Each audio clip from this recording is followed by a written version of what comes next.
Hello and welcome to Metal Vice, a podcast where we talk about all things music. Well, the things we care about. That's right, which is mainly metal music and live music. I'm your host, Brian, joined with other host, Karen. And we're going to be talking about the Headbangers Boat 2025 Yes. in this episode. Got my vest on that I made for that vote. Yep. We'll do a 666 on that and probably post that here shortly as well. Just going through like the patches and like the decisions there. But yeah, made a new vest this year around for the third year we went on this cruise. Yes. We've done these before where we sort of go through the cruise experience and sort of what we did. I can't remember how we've done these in the past, if we've done it as like a chronological order. I think so, yeah. We've kind of done like day 1, day 2, day 3, day 4. Here's what we did, here's who we saw, so on and so forth. We're going to switch it up a little bit this year in terms of how we're going to do this episode. We're going to start with sort of like the cruise overview, who's going to be there, where we were going, the pricing, and all that kind of normal shit that we have at the start of our episodes typically. After that, we're going to talk about what we did before we got on the boat, then sort of the boat layout, followed by boat activities, stuff we did and didn't do, just the other, the things you could do on the boat. Then finally the music, who we saw, what we thought of them and whatnot, our thoughts there. And then we'll do the wrap up there, talking about next year's cruise, our final thoughts on it, our rankings and all that kind of shit that we normally do at the end of like a festival episode and whatnot, because to me, this is a festival. It's just a festival on water. We said that before. You have the hotel right there, which is the ship. So it's a really cool, unique, fun experience that we're going to dive into here. Yes, and we've been home for a week and a half now. Yeah, it's been about a week. It's the 14th of November when we're recording this. We got home on the 4th. Yeah, so it's been about a week 10 and days. a half. It's been 2 weeks since we set sail. Yeah. 2 weeks from today, actually. Yeah, so if you can't tell by our voices, we did get the ship crud, which is kind of normal after cruises. Yeah, we've been on, this was our fourth cruise, one, and this I think was the first time we've ever had sort of like the sickness from the cruise afterwards. Yeah, so if you can tell, we've been nasally and all that stuff. But so that's why we haven't recorded. Well, one reason why we haven't recorded so far. But so we're going to do our best. We have an outline. We did do an outline soon after we got home, so hopefully we can stick with this and stay with it and whatnot and stay on track. But yeah, hopefully it goes well. Yeah, so let's get into the cruise overview, I guess. Headbangers Boat, third year they've done this. We're once again traveling on a Norwegian Jewel class ship, this one being named the Jewel. I think there's 4, the Jewel, the Emerald, the Pearl, the Gem, and the Gem. So we've done 3 of the 4. Yeah, 3 of the 4. We haven't done the Emerald yet. We haven't done the Emerald yet. They're all basically the same, with the same sort of lounges and same sort of theaters and whatnot in the setup. This one was a little different, and we'll talk about that in the boat layout here in terms of like where things were, because mostly the Bliss Lounge moved, as well as the atrium was a lot different too. Yeah. Our port day here, one port day like the other 2 years, was at Cozumel, Mexico. I don't think you mentioned that this is still sponsored by Sixman. Sixman still puts this on. They have a whole bunch of different cruises and like themed cruises that they do. Yeah, I did not mention that, but yeah, Lamb of God has worked with Sixman to do that. Good call out there. The bands, just listing those off, we'll throw that up on screen as well. But for those of you listening, we have Lamb of God, obviously, Clutch, and we're just working our way from the top of the bill down. Lamb of God, Clutch, Kubla Khan, Texas, Power Trip, Obituary, Devil Driver, Beer Factory, The Black Dahlia Murders, The Exploited, Crowbar, Necro Goblikon, 18 Visions, Gideon, Walls of Jericho, Category 7, and Brat in terms of like the main bands. Mark Morton was also there with his band. Yep. There were some comedians there as well. Josh Porter and Sal Trio. I think I'm messing that name up. It's the same as Rob from Metallica. Yeah. I always mess up the name. I'm sorry about that. Yeah, sorry. Jose Mangan as well. Ricky Ratman as well on the boat again. And also DJ Cruz, or DJ Art Cruz, had a set as well on the ship. As well as Defend the Rift. I think that's a podcast. We didn't check out any of those events. I wanted to, but it just, timing didn't work out. It was on our original plan to do. We just, things shuffle around and we just didn't make it work. I was wanting to do that. And then the tattoo again is Liberty Tattoo. I think they've been there the last 3 years as well. Yeah, yeah. I wonder if they do a lot of their cruise, like if other cruises do tattoos and if they do those as well. So I did get a tattoo and I was talking to them a bit. The guy who did my tattoo, this was his 3rd year on this boat, and he did say like they do some of these cruises and whatnot. I can't remember if he said he does all of them or they do all of them or if it was just mainly this one. But yeah, I mean, I'm sure not every, like they have a Christmas movie cruise. I'm pretty sure that's not a very you don't think they have like heavily tattooed like cruise. A Santa Claus tattoo booth and whatnot? Maybe. I doubt it, but yeah. Moving into the pricing a little bit, the prices ranged this year from $1,385, so just under $1,400 to $3,800, and that's pricing per 2 people. When you go to like do this, cruises are kind of weird where you book it by person number in your cabin. Yeah. So that price can fluctuate depending on how many people you have in your cabin. Yeah, solo people have to pay more. Yeah. Yeah, like 22 or 2,700 as starting price. I think so, and I think the price goes down the more people you have. Yeah. Price per person anyway. Yeah. So I'm not sure why that is. 4 people in one of those cabins. Oh my God. I mean, people do it. But yeah, I mean, you can do it. I would not want to. I don't know. And there's bigger rooms too, especially like those big suites. Ones, yeah. I can see you like you in a party sort of like renting that out for like 6 people maybe. I don't know how big those are, so I don't know. Yeah. But I did notice from this because the first year the starting price was $985. I remember that. So it's went up $400. It's going up again next year too. I know. So I mean, that's normal, but is it inflation, I guess. Just cost of goods do go up and experiences go up and whatnot. So yeah, that's just seems like a lot in 3 years. But at the low end of like $1,400, that's for a 4-day cruise, a 4-day music festival. Like that doesn't honestly seem all that bad. No. And that's your food included in all of that. So it's not horrible. Just it's definitely not the cheapest by any means, right? Yeah, but when you compare this to like other festivals. Yeah, I mean, we booked a 4-day festival for the summer and it was $1,500 and that doesn't include our flights or right. I mean, this doesn't include flights either, but car, all that stuff that we need to get. So yeah. And that's next summer. That's going to be a festival I'm super excited for next summer. Yeah, we'll have an episode and a vlog probably on that too. Yeah, for sure. Yeah, it'll be coming up.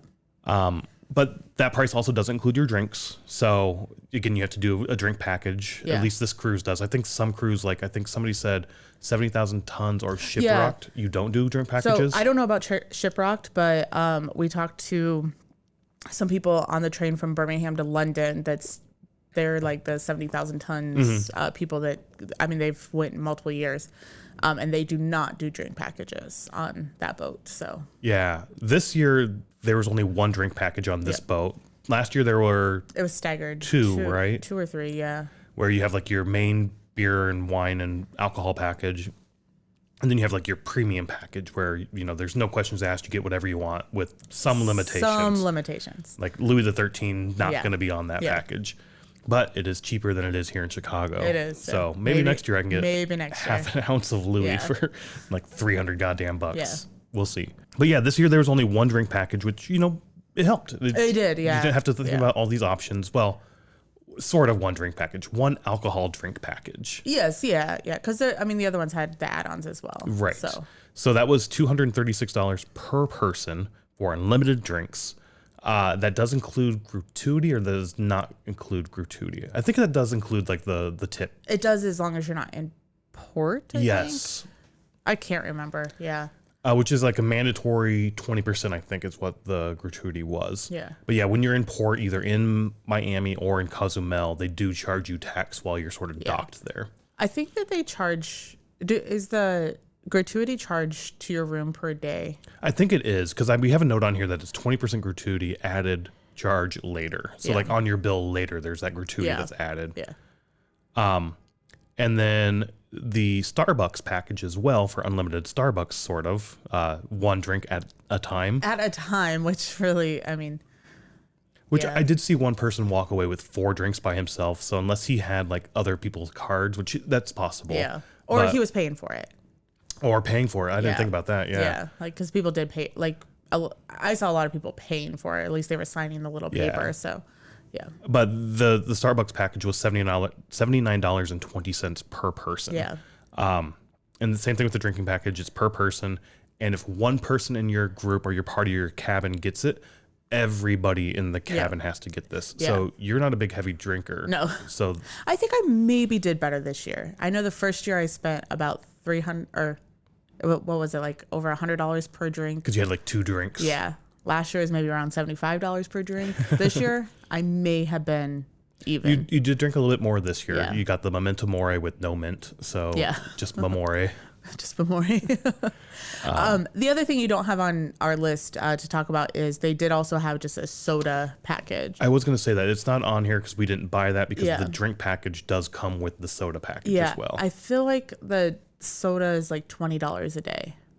Okay. Am I making that up? I can't remember what it was. It's not that much, but No. it is, I guess $20 a day for soda is, Yeah. unless you drink a lot of soda, I guess. I don't know. Yeah. I mean, 2 20 ounces here in Chicago is like $7 for. Otherwise, it was $5 though for a half a can of soda, like in the cafe. So, I mean, $20 really does. I mean, that's four. That's true. 4 half cans. So that's 2 cans of soda. But anyways, the only exception to your rule about if everybody buys it or one person buys it, everybody has to have it. You can get doctor. Oh, right. Like if you're sober or have like a medical condition that you can't drink, you can have your doctor. Yeah. Like write a letter, I guess, to Norwegian. They'll take that off.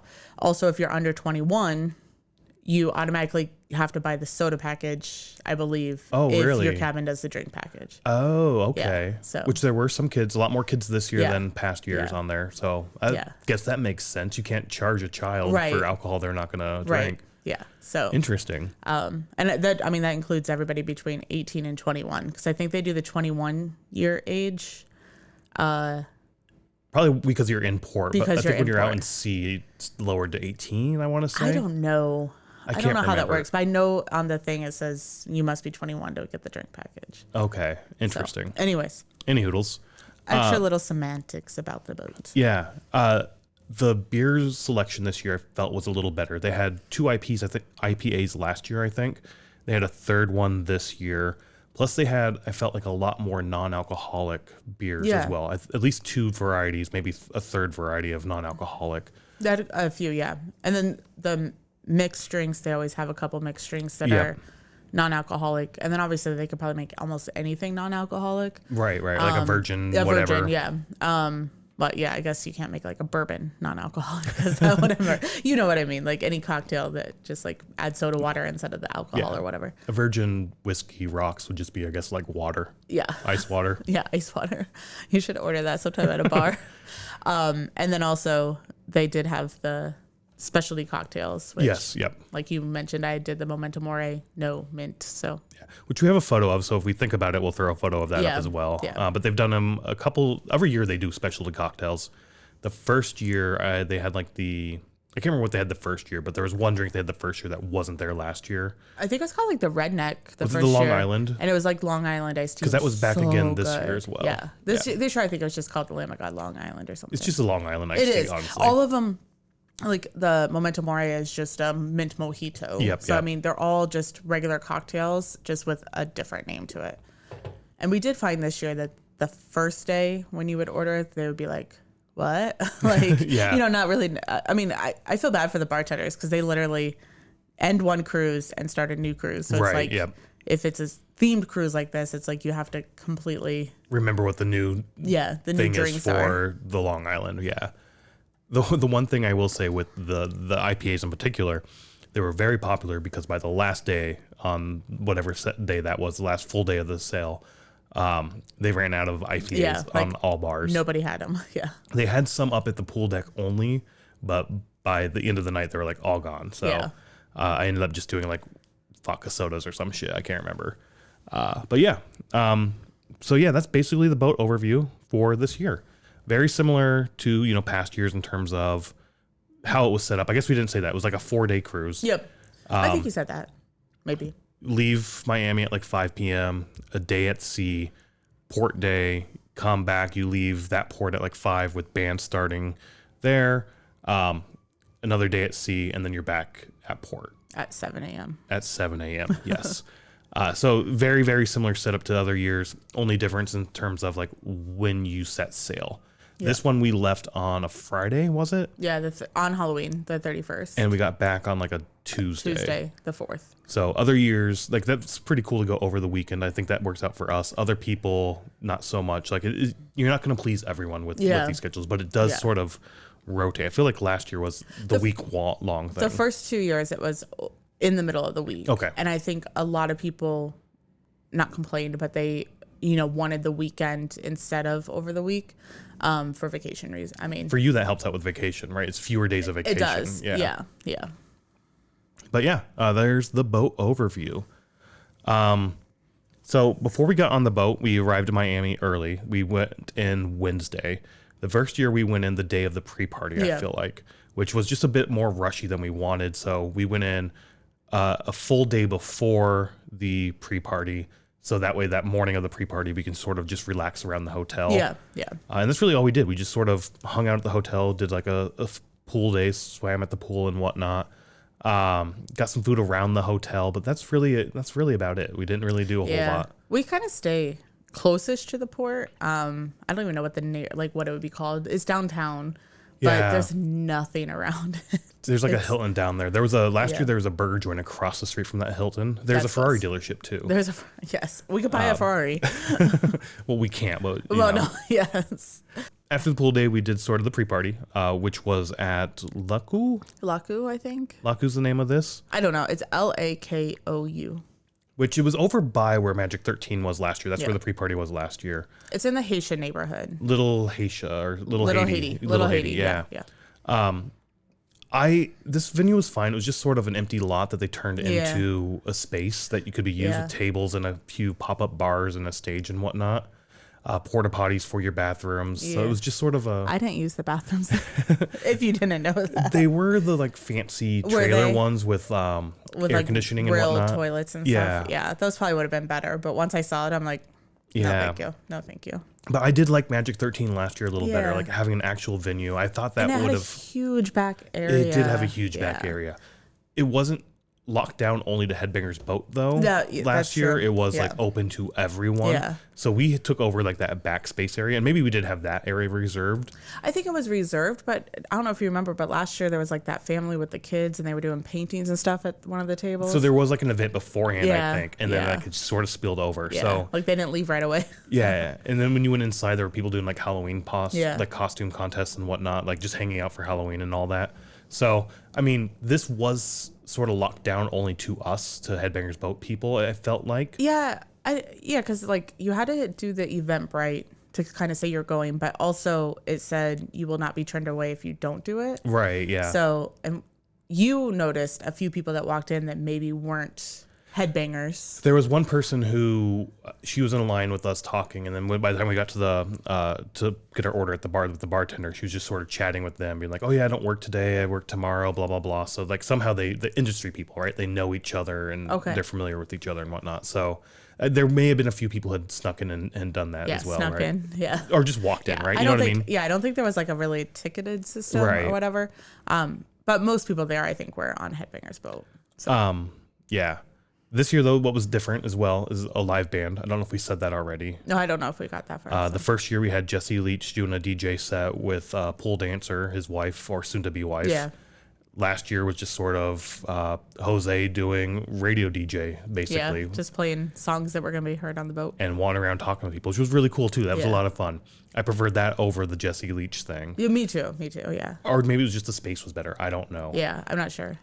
This year, though, a live band, which was really fucking cool. It was a local band, The Lab, kind of, old school rock, kind of stoner groovy sort of shit going on. Stoner rock, like kind of thing. Not necessarily on the metal side, but more, just kind of jammy rock. It was really cool. I really liked their shit. Yeah. I know a lot of people said that they didn't care for the music, but my comment on having them perform over like a heavy metal band is everybody could still mingle and talk during it.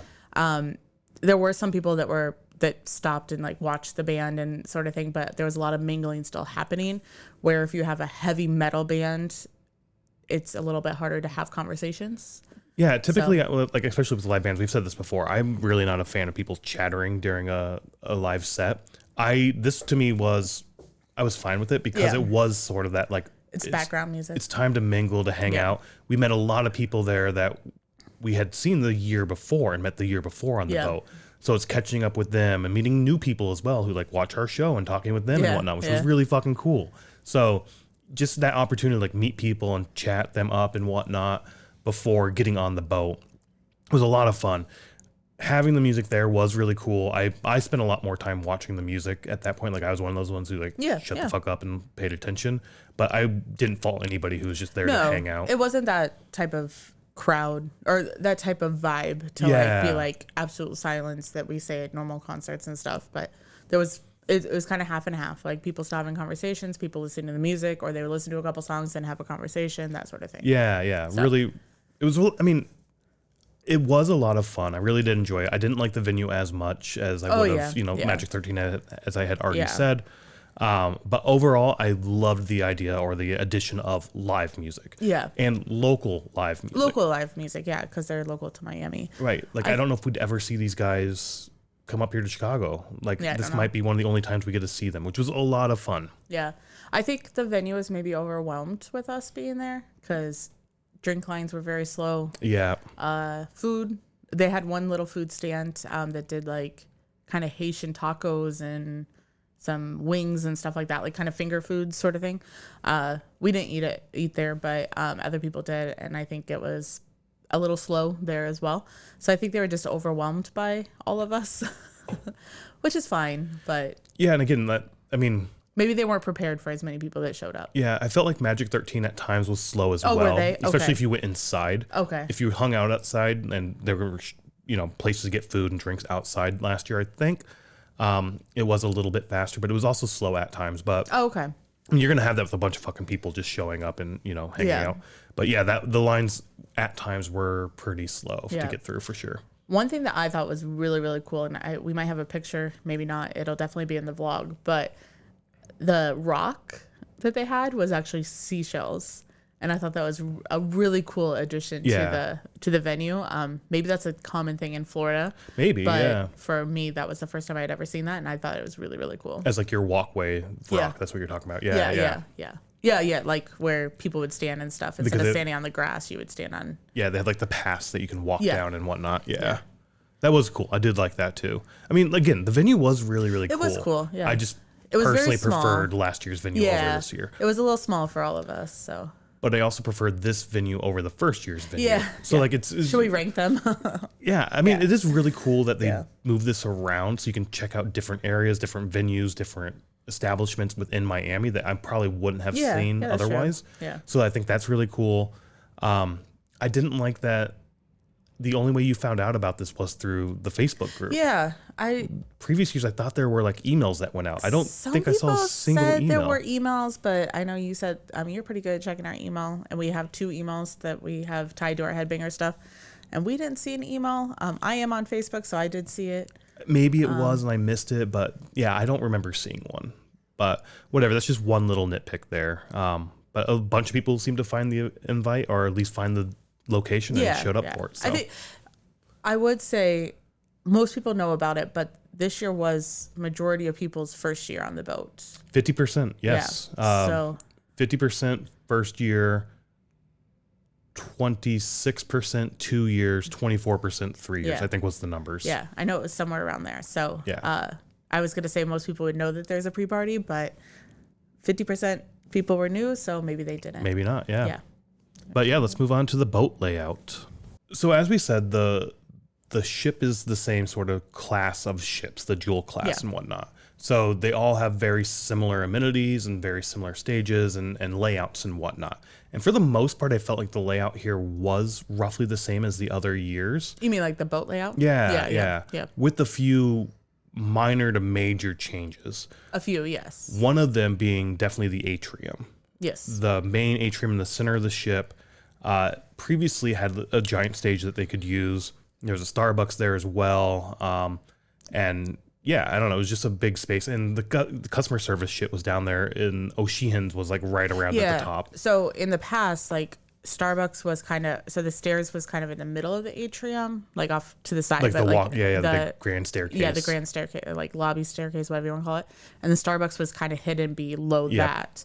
And this year it was kind of turned where it was like kind of adjacent to the customer service, was where the grand staircase was, and Starbucks was directly in front of that. Yeah, if you think of it like a rectangle, the top of the rectangle was guest services, and directly on the other side, the opposite side of that, was the Starbucks where the stage would typically have been. Yes, yeah. And on one of those sides is definitely where that grand staircase would have been. But Yeah.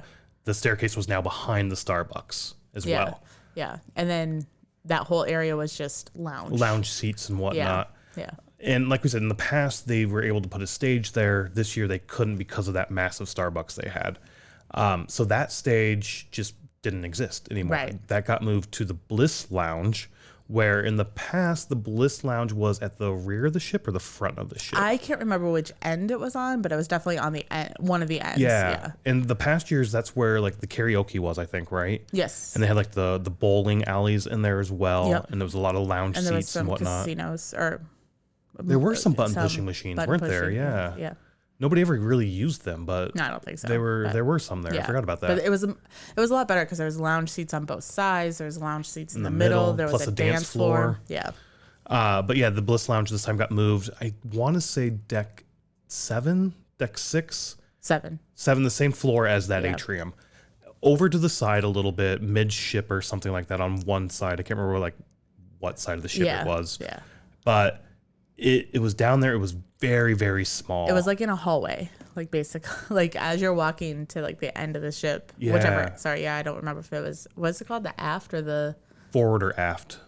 yeah, I can't remember which end it was on, but it was like basically you walked through and like it was just right there off the hallway. Yeah. Where before it was like you walked in like through doors, like it was a not theater. It wasn't a theater, but it was like that kind of concept where you like it's like There a were closed doors off on room. either sides. Yeah. It was a closed off room. If you've done the boat before in the past, you know where it is, but that's actually where you would like stage for getting your photos taken. Yeah. You'd wait there and Yeah. whatnot. Yeah. We've got a vlog. We've shown photos of that up there. Like last year, that's where the karaoke was, like I said. So, but otherwise, it was a very, very small space. The stage was small. The ceiling was very low.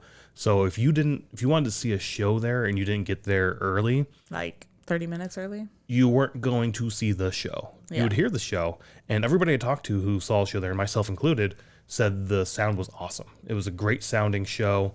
Just wish we could have seen the show type thing. You know what I Yeah, mean? yeah. So there was a big bar over there as well for people to get drinks and some lounge seats in terms of like couches around the perimeter Yeah, of it. a few, yeah. Not like the other ships where like the lounge seats were. I mean, there was lots of lounge seats. So, But like it was a really small, cramped space that it wasn't my favorite. Yeah. I missed the atrium, I guess. I don't think it was anyone's Yeah. favorite spot. Which is weird because like I like Magnums, which is also very small, and like you can't see the stage there unless you get there very early as well. Yeah. But I like the vibe of Magnum so much better than I do Bliss. I don't know Yeah. why that is. Something about Bliss just wasn't like it's like, I don't like this. Yeah, and it was So, really hot in there. Like there was It was very hot. no air flow or anything. Like I don't know. Like that's why I keep saying like it was in a hallway because like I felt like the hallways were really hot this year. So it's kind of like there was no airflow and stuff. So I don't know. It just wasn't the best. Yeah, and At because this basically took over, I think, what the atrium would have been. Yeah. The O'Sheehan's pub that was sort of around the perimeter of the atrium wasn't as busy as it has been in past years. No, in the past, like I mean, especially on sailing days, like around 1 or 2, like when the first band would be starting in the atrium, like you wouldn't be able to even find a seat. Like we had to share tables with people and stuff, which is absolutely fine. Yeah. It's just it would be packed because everybody's waiting for the show to start. Which was always kind of fun for me to do, is just go up there. I'm not seeing the stage, I'm hearing the music while I recover and have some pretzel bites and another beer to recover from my hangover type thing, right? It's like, And this year had like nobody. yeah, we went up there once, I We think. never ate there. We never ate, but we were there for the baseball game. We were, but like we always, I mean, generally twice on the boat, we Yeah. at least eat there on the sailing days. Mainly because Because of the music, bands, right? Yeah. But no, this year wasn't, which was kind of a shame. I like O'Sheehan's pub a lot. I really do. What else was different? The merch got moved. Yes. So in past years on deck 12, I guess, again, I don't know what's forward and back, but Yeah, I don't know. by the pool area, you go down that one hallway and there's like the card room, the library, and they took over in the spa. And they took over that area for merch, Like typically the card, in the past. It was always in the card room. Yeah. This year, that whole section was gone. There was nothing in that. I don't know what the fuck that was. It must be like crew or something. That or Dead Space, because I think they remodeled this. So maybe that got like they got rid of that section for like maybe storage or some shit. It could be, but the hallway was exactly the same. Exactly. So I feel like something's on that side. They just took the doors away. Yeah. Yeah, it's not passenger. Yeah. Like it's like crew only. But because of that, they moved the merch down to wherever Magnum's was. Azul. Deck 8, Deck 6? Deck 6. It's in the Azul We have a map over here we could reference, but whatever. We're not going to do that. We got this. So on one side, you have the casino. You walk through the casino. Oh, well, I guess you have Stardust. You walk through, or you exit Stardust into the casino on Deck 6, yeah. And then you leave the casino into Magnum's, which goes into like this other little bar area, which they sort of turn into the Cthulhu Lounge. That's also by Magnum's is where you can find the cigar shop and whatnot. And past the Cthulhu Lounge, that's where that Azul's or whatever. I think it was called Azul's. It's like the steakhouse, I think. Yeah. That's where the merch was this year. Yeah. They said it was going to be bigger. It was not bigger. I felt like it was actually smaller. Bigger because the line has to go through there, but the line went all the way to the casino on the second day. It was fucking long. No, it was definitely a smaller space, I feel like. Yeah. So whatever. It is what it is. You lost that space up on Deck 12. You have to find somewhere else for merch. Boom, there it is. Which in past years, that restaurant was the artist only restaurant. And this year, the artist only restaurant was adjacent to Magnum's. Yes, there was like a little steakhouse thing there or something. Yeah, which in other years, I don't remember anything being there. There was shit there, and I saw people walk in and out. I thought it was crew only or staff only area as well. But honestly, I can't remember. We've never actually been back in that area. It wasn't a restaurant before. No, well, I don't know what it was before. There was something. I just don't remember what it was. Okay. At the forward, on the very top, Deck 13, I want to say, was the... 14. Technically, it'd be 14. Yes, Deck 14. Yeah. Yes, Deck 14 was the beach lounge. I can't remember what they called that. If it was just like the beach club or something like that. Yeah, I can't remember what it was called either. This was sort of a private area. They had cabanas up there. I think they had a hot tub up there. They had lounge chairs as well. And we saw people up there on the sail away day. The next day, because I tried to get up there as well to go look, but it was like lockdown. You had to use your key card. And I was like, fuck, this is just going to be locked down for like maybe the band members. Like this is their area to see a show. But the next day you were getting your Starbucks in the atrium. I saw the guest services. They had a sign that said beach lounge access available. Whatever it's called, yeah. So I went up to the desk service and I asked them like, hey, so what's the deal? How much is this? And they're like, it's $209 per person for the entire trip. Yeah. I think it goes down the more days your sail because somebody else asked and it was like $180. Right, yes. So, but I think that was on day... I don't know 4? when. I don't know when they asked. I don't know when they asked. They told us about us on day 4. Yeah, that's not much of a discount unless they asked that same day I did, just like 5 hours later. Yeah. I don't know. Yeah. So my opinion, I'm going to tell you my opinion about this first because other years like that area's always been there, but it's just been freely like you can walk up there. They never really had the lounge chairs out and they didn't have like the pool going or like the lounge pool thing going. But you could just go up there and do whatever you wanted to do. I felt like this was I've heard of Shiprocked where they have like VIP only areas and it's so separate and stuff like that. I kind of felt like this was that type of thing where it's like, well, if you pay the premium, you can get up here. Where I like Headbangers because it's like we're all equal. We all do the same thing. We all have the same access, everything like that. I don't like the whole premium price to use this facility. I mean, the spa and stuff's different, but like to be able to view bands and stuff from this area, you have to pay the premium price. Yeah, the first 2 years I would see a couple of sets from up there, and it's kind of fun to see the set from like that. It is quite a ways back, and you can see people in the pool having fun, like the mosh pit in the on the hot pool? tub. Yeah. Oh, I see what you're saying. You can see people like jumping into the swimming pool and whatnot, and then you can see the stage, and you can see the crowd like bouncing around having a good time, and it is kind of fun to see a show from up there, a set from up there. I would do like maybe 1 to 2 per cruise. I don't like it that much, so I'm going to be up there all the time. But I was unable to do that this year because it was sort of locked down. Now, I also thought that meant the entire front of the ship was sort of locked down, because I do also like to like walk to the very front and like look out as we're sailing into the sea and whatnot. I hope we don't sail like that. But yeah, no, I enjoyed that vibe as well. So I was disappointed that we couldn't get up there. It turns out you could. On one side, it was open in terms of getting to the forward. Yes, but you can't be in that little area. You can't be in that little area with the cabanas and more chairs. Be able to see this show. And be able to see the show. Yeah. They did have lounge chairs out in that forward section as well. There were people sunbathing when I went up there and looked. So I enjoyed that I could actually access that area. And at first I agreed with you. I was like, fuck, that sucks that you had to pay to get in this section. If it was locked down to the bands, I'd be a little more like, all right, I was going to say that. If it was bands only, then I'd be like, okay, that makes sense. This is a way for them to escape like the crowds and go hang out and do whatever they want, right? Yeah. But at the same time, I was also like, if you want to pay the $200, $300 it costs to get in there, cool for you. Go ahead. That's what you can do. You can spend your money on that. The fact that it was all the way in the back, I'm fine with that. I agree with you, like the whole VIP thing. Yeah. I don't like that concept. So, and I know people in the past have said like, why isn't there like a VIP section for Headbangers? Which I don't want to see unless it's like that one where it's in the back type thing. If it's VIP and you're getting a small section up front on the stage that's blocked off just for you, that's where I'm gonna be like, no, fuck off. Could you imagine if like, so the main pool is covered and that's where the stage is. And could you imagine if like to get in that area you had to be VIP? Yeah, that would piss me the fuck off. Shitty. Yeah, that would. Yeah. I would probably not travel this boat anymore if that happened. Yeah, me like too. Literally, I hate that because I've heard like, that's how shipwrecked is. Yeah, that's fucking bullshit. Yeah. And I like what you said. Like, this is sort of like we're a community. Like, we're here all together as one.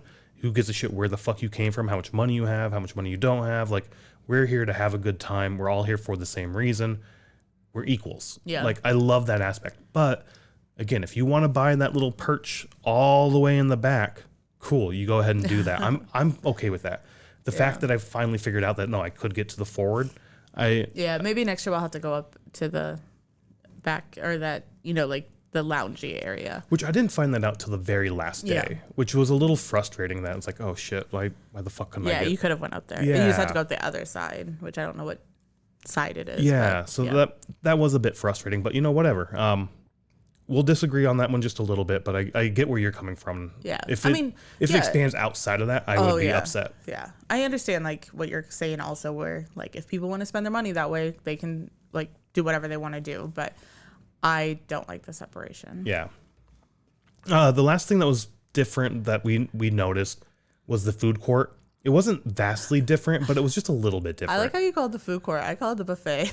Oh, what's it called? I don't know. The food area. The Garden Inn or something? Sure. I don't know. Not the Garden Inn. That's like a hotel. Oh, is it? I think so, right? I don't know what it's called. Garden Lounge. Everything's like a lounge, so probably Garden Lounge. But yeah. The main food thing on deck 12 behind the main stage. Yeah. It was basically the same as it has been every other year, just slightly little tweaks in terms of how the setup of the islands were. I felt like the setup of the island, I'm going to say my opinion first. Sorry, I keep saying mine first, but I felt like the setup of the islands were so much better. The food was not any better, but the setup was better, where you had like kind of your grilled stuff on the back, and then you had your salad and fruit, and then you had your meat and potatoes, and then you had your vegetarian stuff, and then you had your desserts. Where in the past, it was all in one line, so we were all trying to like get to either side. Oh, it was. I was trying to remember what it was. Do you remember that? Yeah. Like you had to go in and like they had the grill and stuff on this side and the meat on this side and then the vegetables you had on like this a side. It's like a grocery aisle where on one side you have one thing, on the other side you have another food option, and you're like going up and down this aisle. And I feel like in the middle, like with them being in the middle, you can have the same food on both sides, so it was like a little bit easier to get food. Yeah, I guess so. It's still shitty ass food, but I'm not a fan of the food. I know people go crazy for like like this cafeteria food. I don't know why people think the cruise food is so good. Every vlog we watch about like cruise food, they're like, and you're gonna get that same great food, and it's like, but it's not shitty. that good. I mean, I literally ate it's not horrible. Salad, right? Potato salad, and a piece of chicken for every meal. I had bagels or pizza. Bagels or pizza. You did. I don't know. It's just not the best food. It's not food I like. Exactly. Yeah. Didn't you get chicken once that was really good though? That jerk chicken? The first day they had bourbon something chicken. Yeah. And they never had it again. Like that I would have ate again. I didn't try it, so You I wish should they have would tried it. Yeah. I wish they would have brought it back, Yeah. but it makes sense that they don't because Yeah, I know. I mean, especially for the cruise, And like it's the only crew. 4 days. And Yeah. I mean, I'm sure if it was like a 7-day cruise, I bet they have to rotate something. Maybe. But yeah. Any hoodles. Was there any other big changes for the ship layout for you that you can think The of? trade winds, which is like their Oh, shop, yes. was different because so I think it used to be where like Bliss was this year, where you had one shop on one side and one shop on the other side. Oh, that's right. Do you remember on your way to the Stardust? And it was kind of a windy Yeah. walkthrough. Yeah. Like you like zigzag. Yeah, you had in to and like out. go like you walked in between the shop to get to Stardust, but it was basically on both sides. This was just a giant open room with everything. All Yeah. the shops had different little sections Yeah. that they could go to, which I didn't like. I didn't like it either. It felt very convenient story. Yeah. Where the last year, the last couple of years, it was very mall like. Each section had its own little shop that's true. section. Yeah. So basically, these shops have the duty-free alcohol. It has some snacks, like around the world snacks, including $8 Pringles. Your medicine, or like your convenience. Anything you medicine would have stuff. forgotten, they have that for you. Then they have jewelry and purses. Jewelry, purses. Oh, and clothing. Other little knickknacks and whatnot. Yeah, just like souvenirs. the little cruise things. Yeah. I don't know. Some lady asked about some sling over bag, and it was $900. It was like a Prada bag, and And I'm like, that's not the crowd that's here. But no, I think the ship. I mean, otherwise the ship was about the same.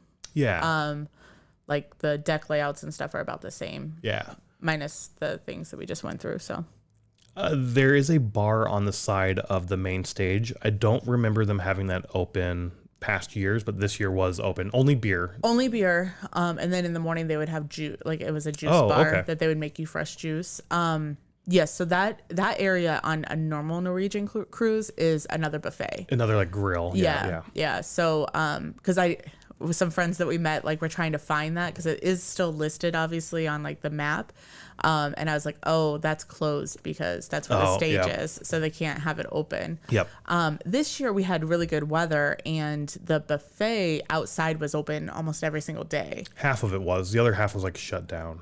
Because that was over by that other restaurant that wasn't open at all. I think that was another like band the area. cruise only or the crew or the band only. I think so. area. Well, I just know like in past years, like that wasn't open. Yeah, last year definitely got shut down because of the weather. Yeah. So, I mean, it all depends on the weather, on Yeah, what they yeah. can have open and stuff, because that is outside. So, but I mean, we got lucky and we're able to eat outside every single meal. So that's kind of nice. Other than that, though, the ship layout was basically the same. The sports court was up there above that Yeah. patio They didn't have area. anything out there. Just people playing sports balls Yeah. and whatnot. Yeah. Spinnakers was still where it was at the forward of the ship on deck 13. Yeah, that was still there. Still set up the same. That's where they had the comedy, the bingo, and all that kind of shit. The Q&As and all that. Stardust is where it was on deck 6 and 7 Yeah. by the casino. This year they did cover the seats in Stardust. Yeah, that was different. That was weird. I heard a couple different things. One, somebody like threw their beer. And so then the crew, but then also I heard that on Halloween people had painting on and that got on the seats. Okay. So I'm not sure what actually happened, but the first day they didn't have covers. The first set we saw did not have Yeah. covers. I can't remember when I noticed the covers Yeah. as well. If somebody's throwing fucking beer, that's bullshit. I know. I hate when people do that at fucking concerts anyway. Like, just this band starts, let's throw our fucking beer in the Right. air. Like, come the fuck on, Yeah, guys. Come just on. Don't do that. It's not my thing. I mean, it is free on the cruise. So. Well, you've already paid for it, I guess. It's not really free. I always say free. We already paid for it. Yeah. I don't get that whole beer flinging bullshit thing. I don't know. Anywho, moving on. Yeah. I don't know what the true reason was, Yeah. but Yeah. Whatever. somebody was saying, though, like, since we're on the same ship next year, they're like, they better not cover the seats because they were uncomfortable, which I didn't really notice. I didn't but, notice either. No. At first, it was kind of weird to sit on plastic, but then, I Yeah. mean, it's just whatever. All right, moving on to the next item, boat activities. We're just going to blast through most of these. We didn't do all of it. We're just going to list off what's on here. The ones that we did do, we'll probably talk a little bit more about. But we'll start with the first and main boat activity, I would say, which was the port day. This was Cozumel, Mexico. Oh, I thought you meant like when we went to port to board the ship. Oh, no. And I'm like, what the fuck's up with that? No. Well, we did skip over this, and that was something that we had listed here before the boat in that section, but we didn't talk about that. Getting on the boat, we did show up early this year. like for Yeah. an early time. Yeah, I think we got there at 10. And I think that's close to what we did the first year as well. Last year, I think we had a later time slot because by the time they called our boarding group, they just like, everybody went. Fuck it, everybody come on. Yeah. I am not a fan of the early boarding. I know. I go back and forth. I'm so excited. I want to get on the boat. Right. But then when you're on the boat, it's like you go get your lunch and you go get your drink and then you're just wandering around. And you wait for your room to open. Yeah. There was bags all over the place in the Bliss Lounge in particular for people who were doing some sort of priority baggage check or some shit. Oh, yeah, I don't know what that was. At first I thought it was band bags, but then just normal people were coming. I'm saying normal people, but just like... That was very frustrating because it felt very cluttered. And there's not enough room for everybody because shit's locked down. You can't go into Stardust. You can't do anything in the casino, so nobody's there. Like... Everybody's in the Bliss Lounge. Especially for that first set. Yeah. And because it's the only music going on, or you're up on the pool deck. Like it's very cluttered. Like it's very cluttered and very chaotic. Yes, that's a good way to say it. Yeah. So I don't like that. because nobody has anywhere to go. Right. So you don't have your rooms yet. Yeah. Once rooms open, it does get a little better, Yeah. which isn't until like 1, 2 in the afternoon, somewhere in there. After 2. Was it 2:30? Yeah, well, it's always, on the wall it says after 2. Like when they have the doors shut, it says after 2. Oh, does it? Okay. Yeah. So there were people that snuck in. There were, yeah. I heard one guy who's like, yeah, we just gave him like a $20 bill and he let us go to our room. Yeah. So, I mean, I don't know. I go back and forth because I'm so excited. Next year we might have some other plans before getting on the boat, so we might not be going super early, but we'll see. We'll see what we do next year. So yeah, who knows? We had to book like a week before or something, like our time. I can't remember what it was. I think that is you get like an email saying, all right, when do you want to book your time for getting on the boat and all of that. And I don't think those times really mean anything. No, I think it's designed to stagger people out, so it's not as busy. Everybody's showing up at 9 a.m. Exactly. So we'll see what we do next year. That was just one thing I didn't like. Yeah. Personally, I did not like getting on the boat early this year. This year there was people from the last cruise getting off at like 10:30. Yeah, the cruise that landed or ported. Docked. Docked before we got on. Like we were sitting there waiting to get on, and we saw them with their luggage slowly strolling off at like 10 o'clock. At first I got like super excited because I'm like, oh my gosh, people are going up, and then I'm like, wait, no, they're walking down, like walking down that thing or whatever. But that was a little frustrating. So then I don't think we got on until noon. It was late for us, yeah. Yeah, but anyways, back to boat activities. Cozumel and port day, which was Cozumel, not kidding to the port. Yes. Cozumel. Our very first cruise was roughly the same time frame. Same day. Yeah, like almost the same days. Yeah. Right before Thanksgiving. Yeah. And that's when they announced Headbangers Boat. Yeah. We bought the internet package on the boat for one day on that cruise to book our time slot for Headbangers Boat, or at least like put the name in for, like we had to put we booked it that Did day. we book it then? Yeah, yeah, because it sold out before we docked. Oh, okay. Yeah, the first year. And I'm so glad that we paid the internet package. $75 for the internet or something. In any case, that first cruise we went to, we had 3 ports, one of which being Cozumel. Yeah. So we kind of knew what to expect going into Cozumel.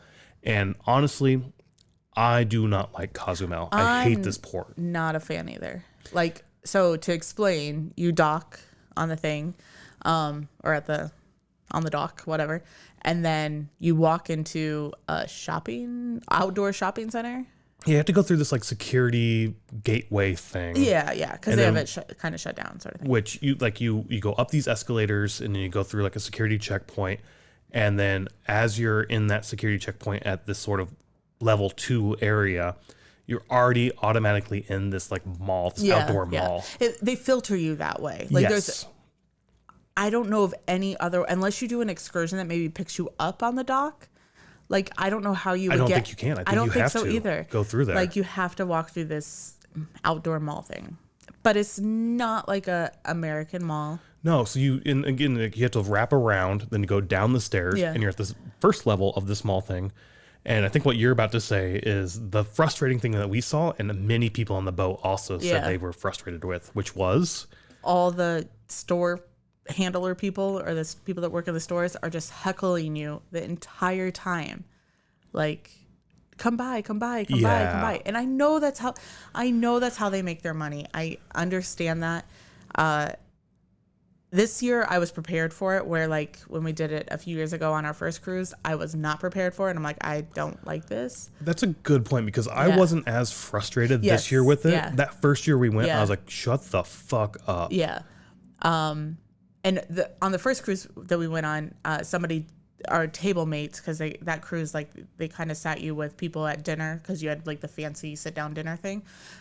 They actually bought something from one of the shops, and then every single shop was like, well, you bought there, so you have to buy from us. And like, it was even worse for them after they bought something. I don't know. I don't want the little knickknack things from the shops. Like we did get a flag. We did get a flag which was ocho. I knew that word. Ocho, yes. ¿Cuántos? Ocho. 1, 2, 8. I got that. Yeah. But I have a little flag collection of all the countries. Well, starting a flag collection. We had to get some flags from countries that I've been to. But yes, so I don't know what I was saying before. Oh, I just don't want the stuff from the shops. Like, I don't care for, like, we went to the Dominican last year, and granted it was raining, but like, I don't remember, the only pushy person I remember is from the like lotion shop, or like the facial shop. The Dominican, I felt like, was very similar to this, where you were in this like little mall area that you got funneled through. And I do think they were a little pushy as well. They weren't as pushy because of the weather. Okay. I don't remember them being really pushy. There definitely were some people that were, I felt kind of pushy into the DR as well. Not as bad here, but again, that could have been the weather. I didn't even think about that. Yeah. I don't know. Like, and everything is so Americanized around there, which is common. I mean, I think that's common.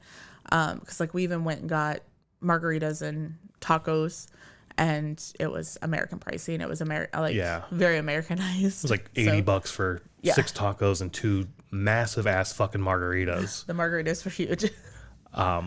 Or whatever. They were tasty, but it was. Yeah. They were I think huge. you got a margarita. I got like a pina colada. Whatever. Yeah. Our drinks, they were huge. So Cozumel's not like my go-to spot. And we haven't done a excursion there though. We have not done an excursion. We didn't do an excursion this year because the Sail Away band was Lamb of God, and we didn't want to miss that, because our first year we did an excursion, and again I think this was weather related because we had to move our port day around and whatnot. So we didn't get back to the boat till late. We missed the Hatebreed set because of all the like the logistics aspects. Luckily, the boat did not leave us, but I mean, because we booked through Norwegian, so they knew that we were coming. But yeah, we missed the set.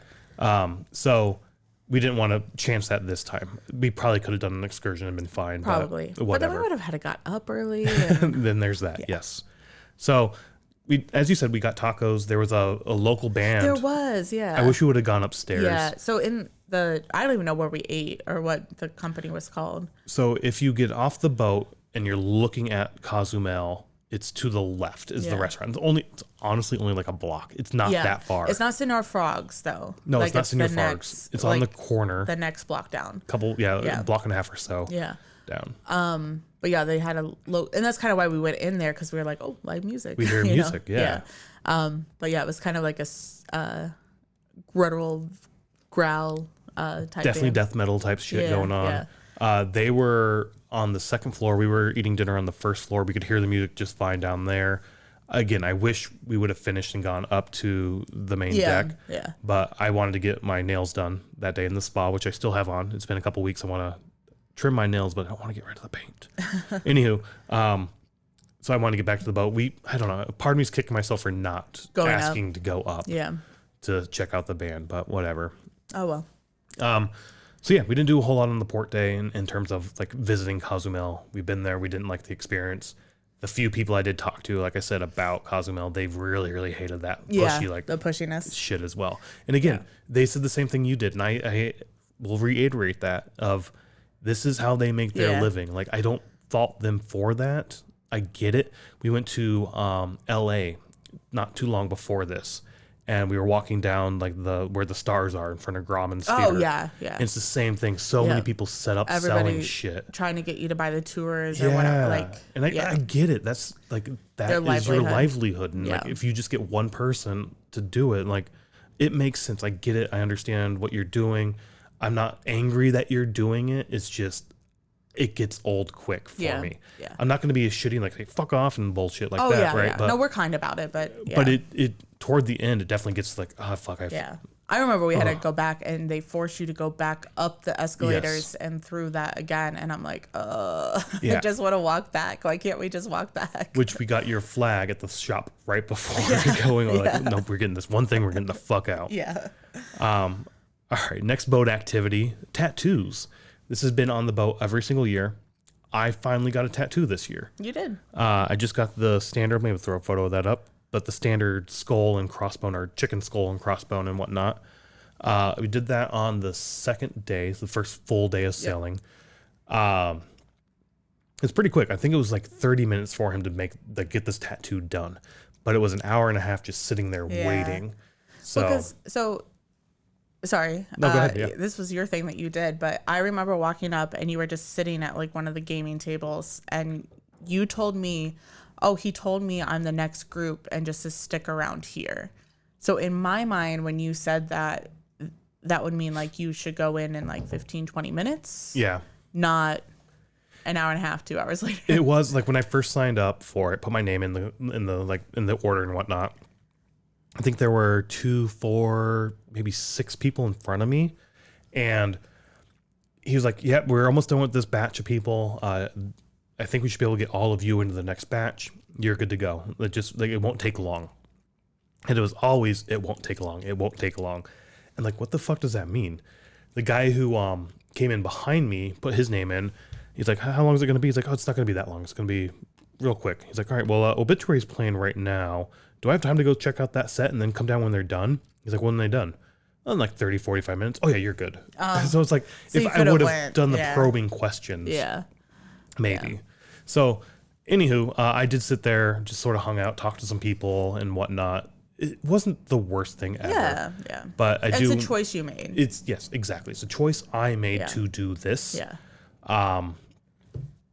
The last day, though, I saw multiple times back there, it was full of people. So I think I've not talked to other people, but other people said, like in the Facebook group and stuff, if you want to get a tattoo, do it earlier on the ship than later, because a lot of people wait for that last day so that they don't have to deal with it.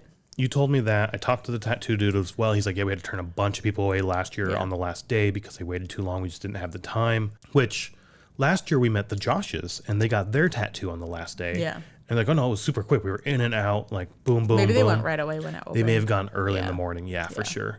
So I did want to get there early enough in the day in the trip to get it done. So yeah, I'm glad you got it, because now next year we really don't have to stand around and do that. Yeah, I mean, I do like it a lot. Don't get me wrong. I like the placement. I like the way it turned out. Again, it was a choice I made. I missed music because of this choice, but whatever. That was my choice. I can't fault anybody other than myself for doing that. So whatever. I'm glad I did do it as well. It wasn't that bad. I think it was like $300 for this tattoo. Yeah, it's not bad. $150 minimum. Yeah. So not bad. I know some people have said like, "Oh, it's so expensive to get a tattoo on the boat," but it's like, it's boat pricing. So yeah, it's boat pricing. Yeah. Cheaper than here in Chicago. So yeah, that's what I thought. I was like, that's how much you would pay here. So. I mean, I wonder how much it'd take my lady to get this, like what she'd charge for this. Maybe it wouldn't be $300, but I don't know. Yeah, I don't know. She can be expensive at times. But yeah, the tattoo, that was good. It was down in the casino where it is every year. Yeah. They like block off a corner in the casino too. Yeah, I think there were like 6 different tattoo artists going all at once. And yeah, it was a good time. I'm glad I got it done. And I guess for that, real quick, you do get charged to your room. You charge the tattoo to your room. You don't have to bring cash. You can add a tip if you want and have that added to your charge in the room. I just gave my guy a cash tip and whatnot. So that's sort of logistics of that and whatnot. They do try to only do flash tattoos. They don't try to do massive designs. The guy behind me got the Dragon Ball Z Mahjong M on his wrist, or not wrist, his forehand. Is that forehand? Whatever. I don't know. Palm on the top of his palm. No, the palm's this side. Whatever, the top of this, whatever. So I mean, again, that was simple enough where he could have probably just got that done without. But complex designs, they basically try to say no. I think there is a contest every year to pick one of the artists and do a custom tattoo. Oh, okay. But you submit your design, you work through all of that with them, you block off the time slot. See. Yeah. It's it's something like that where not everybody can do it. You have to like put your name in the lottery for that kind of thing. See. And like we said, it's Liberty Tattoo. I think they're based out of Atlanta, Georgia. You said that really fast. It's Liberty Tattoo. based out of Atlanta, Georgia. Yeah. Slowed that down a little bit better. Yeah. You Sorry. literally were like, My aunt told my cousin I don't enunciate, so I need to work on that. sometimes. She said that many years ago. Anywho, moving on. The other activity we did, bingo. First year doing bingo. I don't know if I'd do bingo again. We did the $80 card. There's different pricing and whatnot. I think bingo is just like a normal cruise activity, maybe. I think so. I think that's why they have it. Yeah. You play, I mean, we did it on our first cruise and it was kind of fun. Yeah. But you won also, so it was kind of fun. Did I win? You did. Okay. I don't remember that. You don't remember that? No. Yeah. I don't know. Like, one. Okay, let's explain it for that. So there was different packages you could buy that had different sheets or whatever, but there's 3 games. There was like 3 colors. I can't remember. Like red, blue, green, some shit like something that. like that. So basically they do 3 games total and you just play whatever color or whatever the top card is. That's what you play. With a different pattern. The first game was just a normal line that everybody plays. Then it was 4 corners and then it was blackout. Yeah. Yeah. And I get the blackout so that you kind of like, it takes a lot. It takes longer. Yeah. Yeah. And then also our package came with like, what are those called? Pull tabs. Pull tabs. So that's Very all we popular won in Wisconsin. was $2 on our little pull tabs. But the cool thing is, and they said this on the cruise because somebody won the $2,000 pull tabs, is every single cruise they make sure there's one $2,000 pull tab. You said every box we open. Oh, every box? I don't know if that's every cruise. I took it as every cruise. He said every box, so I don't know if they, whenever they're done with the box, it opens. So theoretically, you could get 2 boxes in one cruise. That interesting. I don't know. Interesting, yeah, because like I bet they don't have. I bet you get 1,000 of those in a box or more. I bet, yeah. Oh darn! I was hoping, but anyways, and then it's basically a crew member is calling out the numbers. Yep. Maybe that's a thing for Norwegian that they have to do that. Maybe. Like a gambling type thing. Yeah. Kind of giving commentary along with it or jokes whatever. and whatnot going back and forth. Yeah. So that part was kind of the part that annoyed me a little bit. I'm like, just move forward, call the next number. Like, but I get it. They want it to last an hour. It's and nothing against Ricky, but it's just like, just call the next number sort of thing. So like the crew member he's from the Philippines. I think a lot of the crew members are from like the Philippines and whatnot. And I think this is a great way for, and again, this is just me assuming, I don't know it by any means, but it does feel like at times this is a great way for people in the these people from the Philippines to work on their English, work on their mannerisms and whatnot from like, especially from like a Western culture and whatnot. Yeah. English is one of the languages of the Philippines. So is it? Yeah. Okay. Well, see, I'm not good with this shit. Yeah. But what I'm trying to say is like, I think so. From the first cruise that we were on, there was a lot of people from the Philippines also that worked on it, and they did contracts. So it was like you did. Oh, okay. The person, it was our waiter, I guess you would call him, but he like our butler for dinner because he went to every single restaurant with us. But anyways, so he was from the Philippines, and I think it was the night that you went back to the room, but like our table mates were asking about him or whatever. I think it was our last night on the cruise.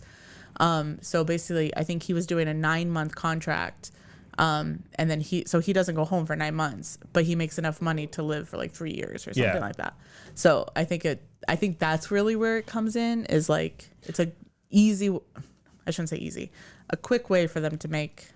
Right. But I guess what money. I was trying to get to is our individual working our game or playing our game was saying a lot of dad jokes. So they're like, he feels like, I'm assuming because of the cruises they normally do, they're like, you have to be appropriate. Yes. It has to be family friendly. Yes. Where Headbangers Boat, like I think one of the staff members from Six Minutes came up and the punchline of her joke was like titties. I can't remember what her joke was. Yeah, I can't remember her joke. Like, she's like, no, you can be raunchy and dirty and whatnot. But he was using all these clean sort of dad jokes. And I did feel by the end of it, Ricky's like, dude, just like, let's get this on with. That is true, because there would be things that Ricky would say and the crew member would say to Ricky, like, well, you can say that, but I cannot. Yes, like, yes. Yeah. So I think, and I do think a lot of the jokes that he said, I'm sure he says on every single cruise. Yep. And it's just his normal banter, doing the bingo. But I mean, I'm glad we did do the bingo. We haven't done it before. Yeah. I think I would do like the podcast. I think was going on. The Finn the Riff was happening at this time. We were going to do that the next time, the next sea day or whatnot. We didn't make that work, so I would have rather done that. But next year we've done the bingo. We don't need to do it again. Yeah, I would agree. Yeah, but I mean, it's bingo. Yeah. Like, I mean, I'm not saying like don't do it. It's just. I mean, I was a little disappointed that you won money. Like if you won, you won money. I was wanting prizes. I was on like, here's a guitar. Here's a. I see. Here are some heavy headphones, or here's some. That's a good idea. Like, give me prizes. What the fuck am I gonna do with money? Go buy this shit? Like, I want to win the shit I have. I don't. No, that's a good idea. Want to buy it. I think it's like a pool of like how many people buy it. I think that's what it is because they did calculate it as it went on, and each game was more and more money. Yeah, a little bit more. Which was like $600 roughly. Yeah, roughly. It was just over 600 for the top prize, and then like 400 or something for the other ones. Couple prizes. So I mean, I could have bought a guitar with that money, but like, I want to win a fucking guitar. I don't want to win cash. I must have read it wrong because I thought it was metal bingo, and there's no music playing during the entire time. Yeah. Maybe I just made that up in my head that it was metal bingo. Jose's horror trivia, which was another activity going on. We haven't done the trivia at all. I don't think we'd be good at the trivia, but it'd be fun to check out. Because they do other trivia. The first year they did like metal trivia or something. Oh, did they? I still don't think we'd be good at that. I don't think we would either. You have to like know people and song names and album names and years and shit like that. Yeah. I just like the music. I don't fucking know everything by heart. Right. Unless it's some stuff I do. Metallica. If every question was about Metallica, you could maybe do it. I'd still fuck that up probably. Anywho, moving on. We had one of the spoken word things, which was the Ricky spoken word, where he just went up there and talked for an hour. Yeah. It was really cool. He's going to go on tour. It's probably going to be the same stories and whatnot. Yeah. In the Gutter, I think is his tour name. Is that what it is? A Foot in the Gutter. A Foot in the Gutter. Yeah. But it was a lot of fun. It was really cool to sit there and listen to his stories. It was interesting to hear about the life he's had. I didn't know half the shit he went through. I know. Yeah. And then like. I knew Headbangers Ball, and that's it. Yeah. I didn't know he worked for NASCAR. I didn't know. He had the cat house that had huge names playing for him. I didn't know that either. I have wanted to have a mystery tour. I've told you this before, like a mystery festival or mystery concert where it's like, I'm not going to tell you who the fuck's playing. You're just going to buy a ticket and you're going to trust me that I will curate a good show for you. I think that'd be awesome. I don't know how the fuck it's going to work, but I want to do it someday. It's never going to happen, but it'd be fucking awesome in my head. In my head, it works. It's basically what the fuck he did. It's like, I'm not going to tell you who's going to play. Somebody just shows up, like Lemmy just shows up like, hey, you got a spot for me tonight? And like, fuck yeah, we'll get you on stage. That's cool. Yeah. Like, that's fucking phenomenal. That's like, that sounds so fucking cool, that club. But it was in LA in the 80s or 90s or some shit. 80s and 90s, I think, yeah. So found out he does have a bullet with Lemmy's ashes in it. Yes. Bringing up Lemmy. So that's pretty cool, I got to say. But just lots of cool. I won't say it. I mean, no, go check out. If he's coming through town, check out his spoken word. It's fucking awesome. Yeah, so it was good. I'm glad that we did that one. Yeah, me too. The other thing we did this year, we did last year as well with the comedy night. We did make time to do one of the comedy nights, which were the two comedians I mentioned earlier. Josh Potter and Saul Trejo. Yeah, I think that's right. Trehill. Yeah, saw them. I liked this year's comedy better than last year's. I liked Saul's comedy this year. Okay. But both of them better than last year. Yeah. It was a good time. It's a lot of fun to check out. They do 2 sets. So I don't know. Yeah. It was cool. Glad we did that as well. Yeah. It would be fun. We went to like some metal-ish themed comedy. So it'd be really fun if they could get one of them. Like that Luke guy? Like Luke. He's all over Instagram. Siddell? I can't remember his last name, but yeah, he's on Instagram. I'm sure he's came up if you do anything around metal. Yeah. But we went and saw him, and I think it would just be fun to get him on the boat or like somebody like that on the boat. However, I don't know if these comedians are hired by Norwegian and not or by Six Men or how the whole booking comedians out there. Because I was really surprised last year when we went and like, I don't know, I think it was somebody from New Jersey and like they didn't know how to speak to metalheads, but maybe that was part of their bit. I think it was part of their bit. But I'm like, I'm not into also, this. John Goblikon, we didn't know this till we got off the boat, is a comedian as well and does like a special, like he was in Chicago 2 days later, we saw that. he could have been out there doing his thing. He could have, yeah. So like, I don't know. Yeah. But yeah, the comedy thing was fun. I'm glad we did it. Maybe next year we'll check it out again. Who knows? Yeah, probably will one day. Yeah. Karaoke was back as well. This year it was in Magnums because the Bliss Lounge had moved, which is where it was the previous years, and I don't know why it wasn't there, but whatever. It was in Magnums. Same as always. It was a lot of fun. Karaoke's a lot of fun to go. Not take a part in, but to go and listen and check out all the amazing people. I liked last year better than this year. I don't know. Yeah, I get it. Because of the lounge chairs, maybe? Maybe. I don't know. I just felt like, I don't know. I don't know why I liked last year better. But last year I liked the first night we went, not the second night we went. Fair. So, I don't know. I just felt like this year there wasn't as much participation as the first night last year that we went. Gotcha. I don't know. But it was still fun. And what I mean by participation is like you have the person up on the stage singing, but then last year we had like the whole crowd would sing. Yeah. A few songs this year people did that, but still a good time. It was good, yes. But yeah, same thing as last year. Spa day, I did, like I said, a spa day. I got my nails done. On the port day, I wanted to get a massage. They were pretty expensive. They are expensive, like $400. I don't know. Maybe next year we try to do it, but it is a bit pricey for sure. The nails were like $100. So I've only had my nails done one other time here in Chicago before the first boat, actually. We both got our nails done. The first cruise that we ever went on, not the first Headbangers Boat. I thought it was the first Headbangers Boat. No, it was the first cruise we ever went on. Oh, was it really? Yeah. Oh, shit. All right. Well, I guess I forgot that. But I can't remember what we paid there for that. I feel like it might have been roughly the same. For both of us? I don't know. I can't remember. Yeah. But like I said, I like how they look. They do a lot better than me because I usually just paint the fucking whole finger and just let it peel off over a couple days. So I don't know. It's fun. Whatever. It's a thing. I do wish I would try a massage. Other things, yoga. I was going to do yoga this year, but I did not get up to do that ever. It's at 10:30, so I think next year you really need to try. I will try to do it next year. The mental health lounge was back for the second year in a row. We didn't check that out really at all. We need to though. Like it's up by the arcade. Yeah. We walked by it. We just didn't go in and hang out. So it's in the children's club because they don't have a children's club open, and it's not like it's a children's thing, but that's where they stage it, is in the children's club. So there were more children on the boat this year, but the children's club is closed during the Headbangers Boat. There's Defend the Rift. We talked about that. We didn't go to any of that, unfortunately.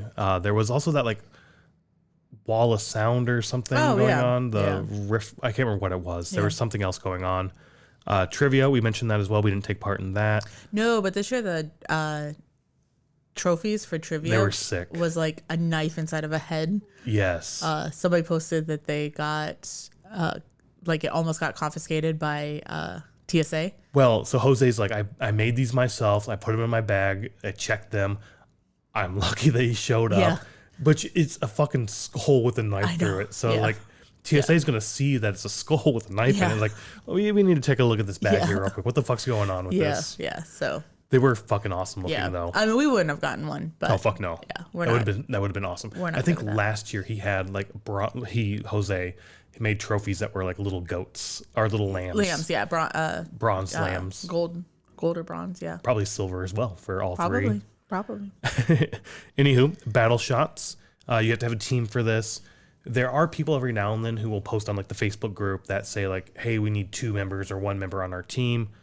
Their space is limited for this. So if you're going to do this next year, you have to sign up early and whatnot. Yeah. Battle vest off, or the battle vest contest. That was me like pulling up my vest to see how awesome my vest was, but I did not get the submission in again. Yeah, you were like off by just a few hours, right? So last year I put the submission in. I wasn't selected. This year, everybody put their submission in, and then the top 15 were going to be voted on prior to getting onto the boat. So it's going to be open to everyone to vote and get on. And the submission closed at like 5 p.m. Eastern time at on such and such a date. Yeah. And I showed up at 6 p.m. or 7 p.m. Eastern time, like an hour later or whatever the fuck it was. And the entry form was still open. Like I could have still submitted my vest, but it clearly said I had passed the time. And I was like, no, I'm going to follow the rules. I'm not going to submit. It was out of the time frame. It's on me. I need to suffer the consequences for my laziness or my procrastination. I woke up the next morning. I was like, fuck that bullshit. I'm going to submit this anyway. I don't give a fuck if it's late. I'm going to submit it. So I went back in like early the next morning, like 8 o'clock early. Like I got up early to go do this shit, which I don't get up that early for work. I should, but I don't. Anywho, I'm rambling. It was locked down by that time. Turns out there weren't enough submissions this year that everybody was just automatically into the contest. Yeah. So I'm a little disappointed I missed it, but also I'm not disappointed at all because this was during the houseboat band. Yes, yeah. So I would have had to miss some or most of that to do the Battle of the Vest contest. Is the hard thing is like some of the stuff is earlier in the day so you don't miss anything, but a lot of stuff has overlap where you have to choose what you go to.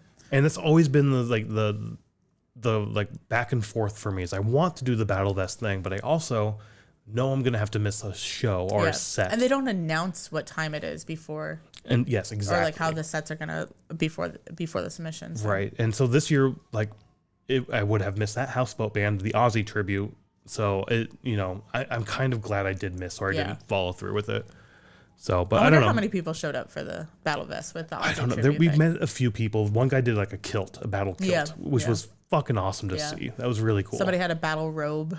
I did see that, yeah. Patches on a robe. One guy saw you in the hall or on the stairwell and was like, fuck, I'm coming to vote for you. And you're like, I'm not in it. I'm not in it. Yep. Yeah. But yeah, maybe next year if they do it again. Who knows?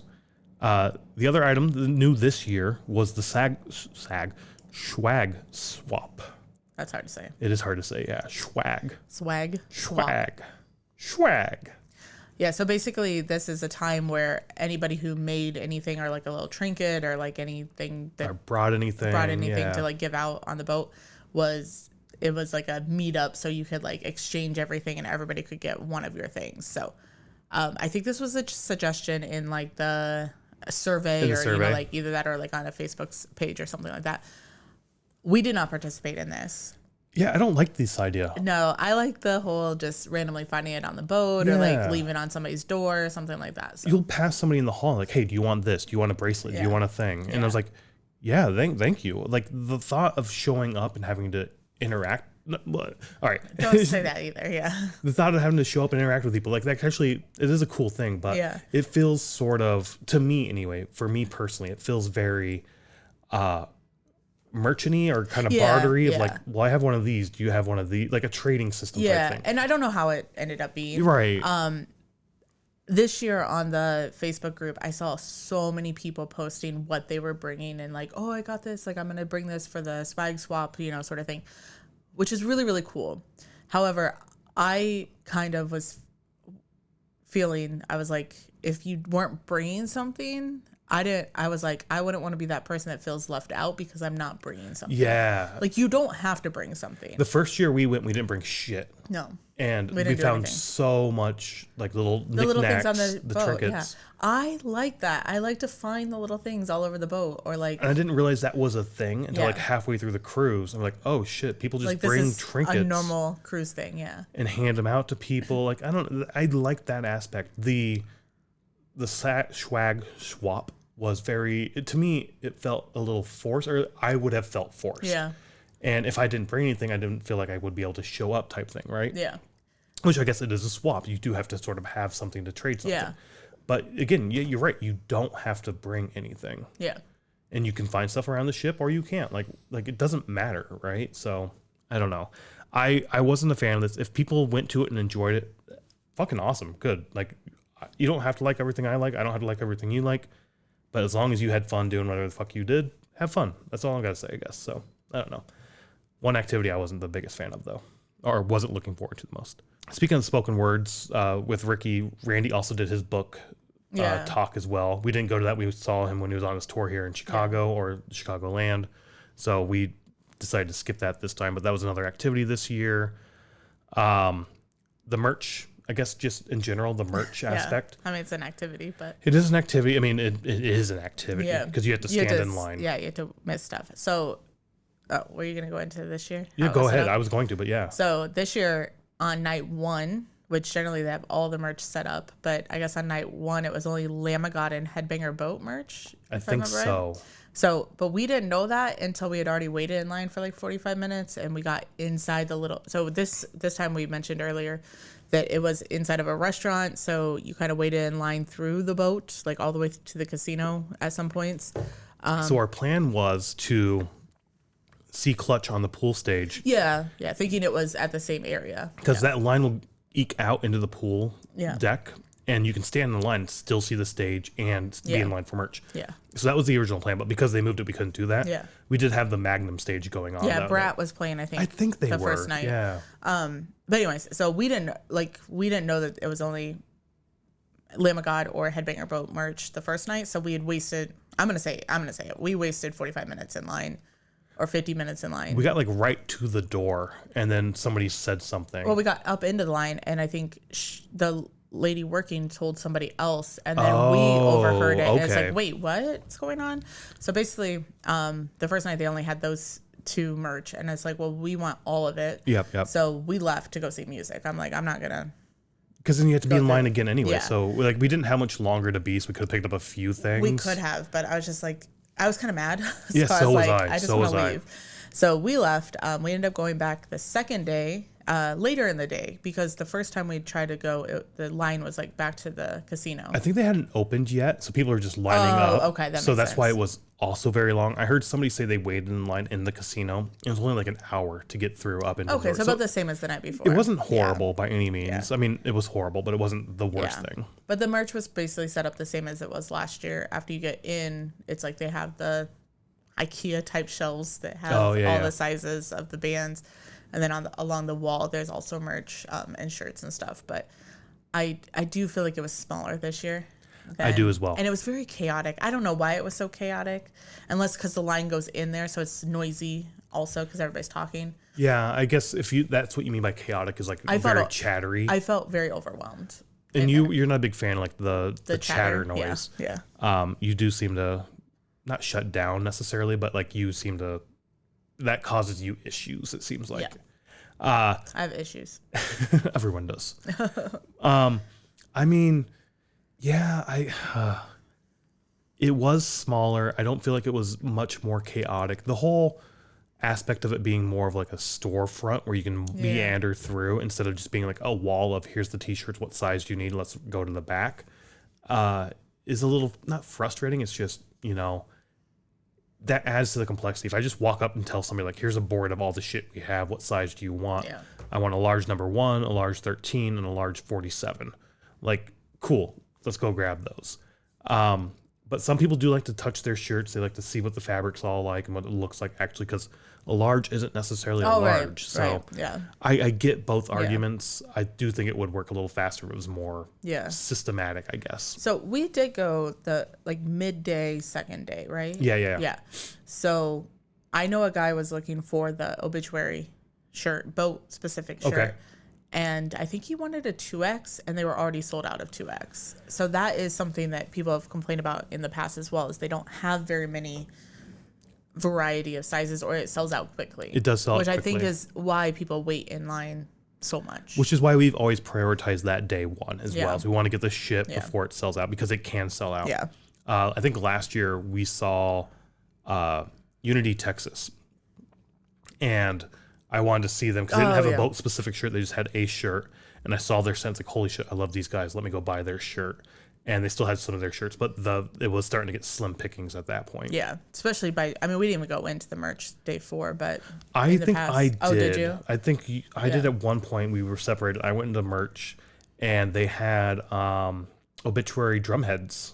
Oh, cool. Up there that she didn't have day one. So that's cool. It seemed like they were adding shit throughout the cruise, which interesting. is kind of cool. I mean, that'd be kind of cool next year I don't think I'd spend money on that, but it'd be cool just to kind of see what the merch does. Yeah, but that's about it for activities. I know there's more activities that were going on in the boat we didn't necessarily take part in, but that's a good chunk of the activities that were happening on the boat, I would say. So you don't want to talk about Lamb of God photo? Oh shit, yeah, the last one, the Lamb of God photo. I've completely forgot about that. It's like it's highlighted and everything. I thought that's because I already talked about that. No, but yeah, the Lamb of God photo. Same thing every year, you get a Lamb of God photo. I think this year it's sold as if you buy this during the pre-sale or buy the... Yeah, that's how it was the first year too, but everybody got it. Yeah, and I felt like everybody got it last year. So I'm assuming everybody gets it. I don't know. It's multiple days. They are there for like 2 hours for 2 of the days on the sail days, like out on the sea. Days, it's a very boom, boom, boom, in, out. Like, go stand on your square.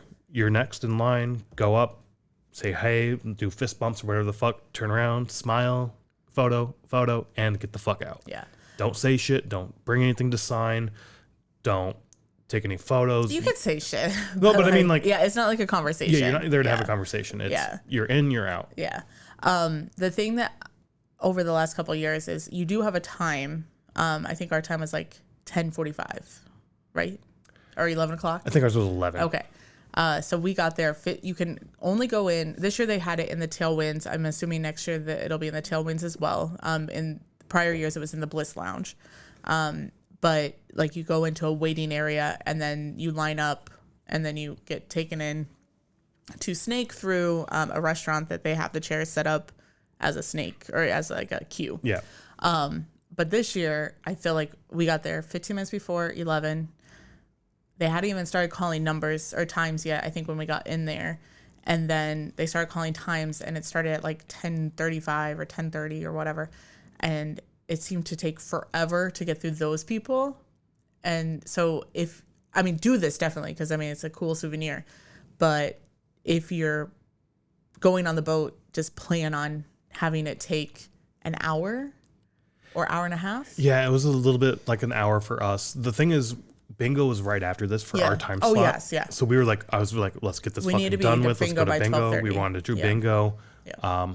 So that was a little like nerve wracking trying. Like, I have my next thing I want to do. Like So just plan that in depending on where your time is. I don't think that they do the Lamb of God photo during any bands though. No, they do not. Yep. So it's in the morning. Yeah. Midday. But just kind of plan that it's going to take about an hour and a half. Right. Because even that queue, this year I felt like the queue was moving pretty good. Where in the past couple of years, like that queue. First year was very, very slow. Yeah. Second year was a little better. This year, a little bit more better. But I do think it's, as you're sitting there waiting to go down, you are not getting anything signed. You are not here to like record yourself with them. You are not here to give them gifts. Yeah, you can't even take bags or anything in there. They do take the shit from you, and then you go into this little room area, and then you go out and they hand it back to you, whatever you brought in. Yeah. So I get it. There's a bunch of people. We got to go boom, boom, boom, boom. They're on vacation as well. Like this is their time. They're doing this. So it is a cool little souvenir, but it's, keep that in mind. It's a photo op. It's in and out. Yeah. This year, though, you got a special photo. I did. We did our 2 photos like we always do. And as I'm about to walk out, the guy taking the photo is like, hey, just because I love your vest, do you mind turning around? And I turned around and I just stood there. And he's like, how about you stick your arms out? And I was like, all right, I'll stick my arms out and do the horns. And then when I did that, like the band was doing like hand gestures and shit behind me. Yeah, Randy flipped off the camera. I saw that. And then I was like, all right, thank you. And I walked out. Because again, I want to be respectful of the band's time, plus as well as everybody in the line's time. Yeah. And I already got 1 extra photo, apparently. That I was like, fuck, I don't want to bother with this. But it turns out it's on the homepage of the website. For the Lamb of God photo. For the Lamb of God photo, yes. So you could get 2 photos. I guess, yeah. But no, I thought that was really cool. You found it at the airport, I think, when they sent out the email for the next year or whatever. Yep. Because I was already planning the vest for the next year, and I wanted to go see what bands were there, and I was looking at patches, and as I'm scrolling through the page, it's like, holy shit, that's my vest, that's me. And people have shared it with us on Facebook, so thank you to everybody who's with me. You're not on Facebook, I'm not on Facebook. But fuck that shit. People have been like, oh, have you seen this? And it's like, yeah, we saw it. So it's pretty cool. It's pretty cool. Yeah, that was fun. But yeah, that's like I said, that's about it for boat activities. As I said, we've probably missed a few things, but whatever. I'm sure there's more on there. This is a decent amount of items that are happening on the boat. But yeah, let's move on to our next topic, which is the meat of the conversation, even though we've been talking for like 2 hours. The band, the music, the thing we're all on the boat for. And we're just going to start at the bottom of the bill and work our way up. And we're going to go quickly through this. Like, we're not going to do what we've done in the past where we've kind of said, like, oh, we saw this band on this day at this stage, and this is how the performance was. It's more going to be like, we will mention like when if we saw them, and then, well, not if, but when we saw them, and then quickly a few key little points here and there. We're not going to go off set lists and all that kind of shit, but yeah, just few key high level conversation. But yeah, starting with Brat.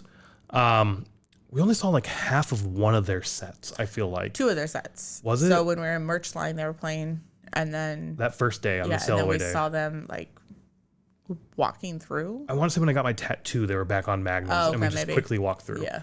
I'm putting the vlog together. I don't have any video of Brat playing, which is a little disappointing. That was the one band that we apparently did not see out of all the bands. Well, I mean, we saw, but didn't do photo or video and whatnot. So I'm a little upset that we're not going to be able to include them in the vlog. Oh, well. I'm not a fan of Brat, so I was never prioritizing seeing them. So, yeah, I did something different this year than I've done past years or even past shows, is I actually listened to all these bands before getting on the boat. Typically, I don't know the band, I'll wait. Brat was at Milwaukee Metal Fest last year, and I had listened to their shit beforehand. I am not the biggest fan of their music. It's just not my style. I think you would really like their music. Have you like checked it out at all? No. Their live set's what you really don't like. Yeah. Which is, I really like their live set. I think that's a lot of fun. It's sort of making fun of pop and sort of pop culture, which I think it's hilarious to me to watch their live set. I just don't like the music behind it. I think you'd like the music behind it, just not the set. Yeah, I'm just not a fan. So I am disappointed we didn't get to see their set, especially since when we were walking around the boat, somebody's like stops us like, "Hey, we checked out your vlog. It's awesome." And they're with Brat, and they're like, "We were booked on this boat, and we were trying to figure out what it's all about, and we found your vlog and watched that." Yeah, that was kind of cool. So but they were done playing. Oh, were they done by that time? Well, like their sets were over because they didn't do a set the last day. So I mean, I think this was one of them during the tattoo I missed, and I'm a little disappointed. Again, like I said, I do try to see we try to see every band at least once. Even if we're not necessarily into it, we do try to check it out. So we missed Brat, unfortunately. Well, we didn't miss them, but we didn't get the full experience. Anywho, moving on. Category 7, the supergroup band. They only had like one set on the boat. Yeah, they did one full set, in Bliss. I did check out that set. It was a lot of fun. It was a good sounding band. I did not make it to that set because I think I was on at like 1 a.m. Yes. And I went to bed before Clutch that night, so before 11. Yeah. I do feel like there's a lot later shows the last couple of years. They keep getting later and later and later. Yeah. Which we'll talk about at the end if we're a big fan of or not. But they only had one set. Then they played the Headbanger Boat band, which we'll talk about. Next, we have Walls of Jericho. I was super excited to see Walls of Jericho. I listened to all the shit beforehand. They were the one band that was like, holy shit, I think I'm going to really, really like this. And they were good. They were really good. I can't believe, I think somebody said that they've been around for like 28 years or 30 years. I can't believe, I don't know how we've never heard them unless they like took a hiatus or something, but they're really good. They came off as really hardcore on the boat. I don't remember their stuff sounding all that hardcore while I listened to it. Yeah, it's kind of like hardcore metal. Yeah, like yeah. Like Dying, I don't know. Like Dying Wish? Yeah. Are they from like New York or something maybe? I don't know. Kind of has that vibe, like the hardcore vibe. Like a Northeast vibe, sort of hardcore vibe. Yeah, I'm not sure, but yeah, I was not expecting it to be as hardcore from the little bit I listened to ahead of time. But again, they put on a great fucking set. The ones we did see. Yeah, it was really good. So much fucking energy and like good vibes all around. I really like their stuff. She's so small too. Yeah, she's like a teeny. Well, I shouldn't say teeny, but she's a really small girl. But she's really good. What'd you say with Raven Black? Raven Black. That's a big sound from a little girl or something like that. Yeah. I mean, she's not a little girl like that, but yeah. Yeah. But big sound. Yeah. Next was Gideon, another band I didn't see, but you checked out. I did, yeah. I saw, I probably only saw 20 minutes of their set, but they're good. I like them. They only arfed like 4 times, so. Yeah, that was the theme of this boat, the arfs. No, they're really good, though. It's like very fast deathcore music, so. They had a new album come out, I think, right before the boat, and I listened to that. This is not my style of music. You are really into this style of music, and it's just not my thing, and that's fine. I don't have to like everything, so. I only saw half of or like 20 minutes of their set, though, because they were doing a cabin giveaway. Oh, right. In the... whatever the Tailwinds, that little shop or whatever. area. And when we put our tickets in, they said you must be present to win, but there's a little controversy over that by who won. So Do you want to talk about that at all, or not really? I don't know the whole thing, but I don't think the person who accepted the win actually was in the cabin that won. It was basically, that was my friend who won, I'm going to claim it for them type they thing. were like a group or something. So I don't know. Don't have to do that next year. We did not win. Yes, we did not win the free trip next year. Yes. Moving on, music-wise, we have 18 Visions. The first time we saw them was in Magnum's. We were chatting with people down at like that Cthulhu Lounge, Magnum Lounge area as well. And they were doing sound check. And they were just like playing, just jamming and having a good time. And it was kind of funny because when they got done with their little quick sound check bit, the singer's like, and thank you for everyone who showed up for sound check. And I was like, oh, that's fucking awesome. I really like their set. I love their energy. I love their vibe. The lead singer is a Chicago Cubs fan. At least he has a tattoo on his elbow of the Chicago Cubs. So it's like, fuck, are you from Chicago, man? Like, what's up? That's kind of cool. While we were, when they started playing, I did go up to the stage in Magnum's and watch their set.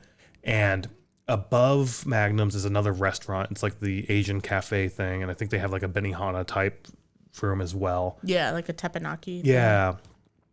And the crew or the staff was tearing down because nobody was eating up there. And I think the restaurant may have been closed or something. But when 18 Vision was playing, you saw like 5 or 6 of the crew members or staff members poking their heads through the lattices and like looking down and enjoying it and like headbanging to the point where one of them came running down the stairs and like got in the pit for a little bit. Yeah. And then after their set was done, he went running back up. Yeah. And the lead singer's like, whoa, where the fuck do you think you're going? He's like, wait. And the guy like stops and like looking around. He's like, well, you're going back to work? No, this guy's on break now. It's cool. He's on break. It's fine. Come on back. He didn't. He went back up and finished his shift and whatnot.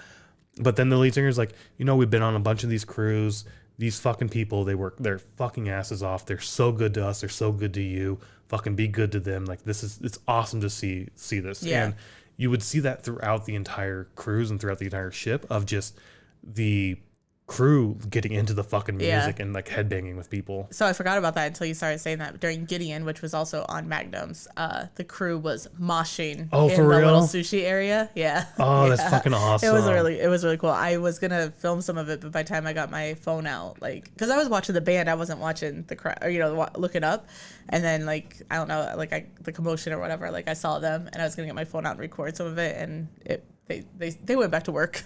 For DJ Cruz's set, there was like a I don't want to say a little old woman, but they're like a shorter, older woman for sure, in like a yellow shirt, who was like supposed to be like guarding the area between the band and the backstage area, and she was just headbanging a little bit or dancing around to DJ Cruz, and then people would walk up to him and they like she'd dance with him and whatnot. It was like, it's fucking awesome. The crew does it during everything, like even during like was it Obituary, like one of the guy helped somebody carry drinks down to their group was like headbanging all the way back. He like tripped on the stairs up because he was like headbanging. He was hard and shit. Yeah, they really, I mean, people, the crew gets into it as well, so that's really cool.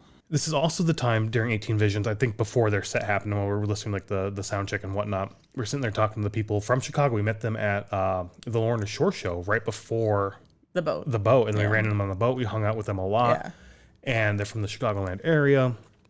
Hopefully we'll see them at future shows and whatnot. There's some shows coming up they might be at that we might show up to, so it'll be fun to run into them. But we're sitting there chatting with them, and Art walks by, I think with his significant other, and Art Cruz, the drummer for Lamb of God. Sorry, Art Cruz, yes. There may be one person listening that doesn't know who that person is. I struggle with names, so I do need to do better at this. Anywho, the couple we're talking to, he's like, hey, Art, awesome set. That was a great job. This was after their second set. And Art walked over to us and chatted. Not long, like a minute. Yeah, but like a real conversation. It was a real conversation. And like that's something like, oh, thanks, man. And he could have just easily walked by. But like everybody on the cruise, all the band members and all the bands are like, they're always talking with people, always hanging out. And the fact that like Art's just like, shit, yeah, hey, how's it going? Thanks, man. Tonight's set was a lot of fun. We got to just relax. Where last night's set, man, that was hard. We were all fucking on pins and needles. And because we'll get to Lamb of God, but the first set that they did was As the Palace Burns. And so he called that work because they actually had to like focus and like make sure like he talked about Mark Morton like have to focus to get like the notes right and everything, and songs they haven't played live in fucking forever or ever. Right. And so then basically their normal set is just fun. Like they know what they're doing. It's like we don't want to fuck up this first set. Like we have to focus. Yeah. In all honesty, I don't think people are giving a shit if it got fucked up at all. Like I don't know. It's a whole different vibe. But 18 Visions was fun. I really enjoyed their set, and the memories and moments around the set is what I'll remember. Yeah. I think that's true. Next on the list we have Necrogoblicon.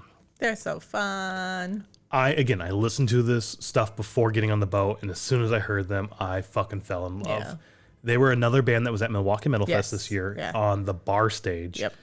You didn't want to go. No, I think I was waiting in the ballroom for something.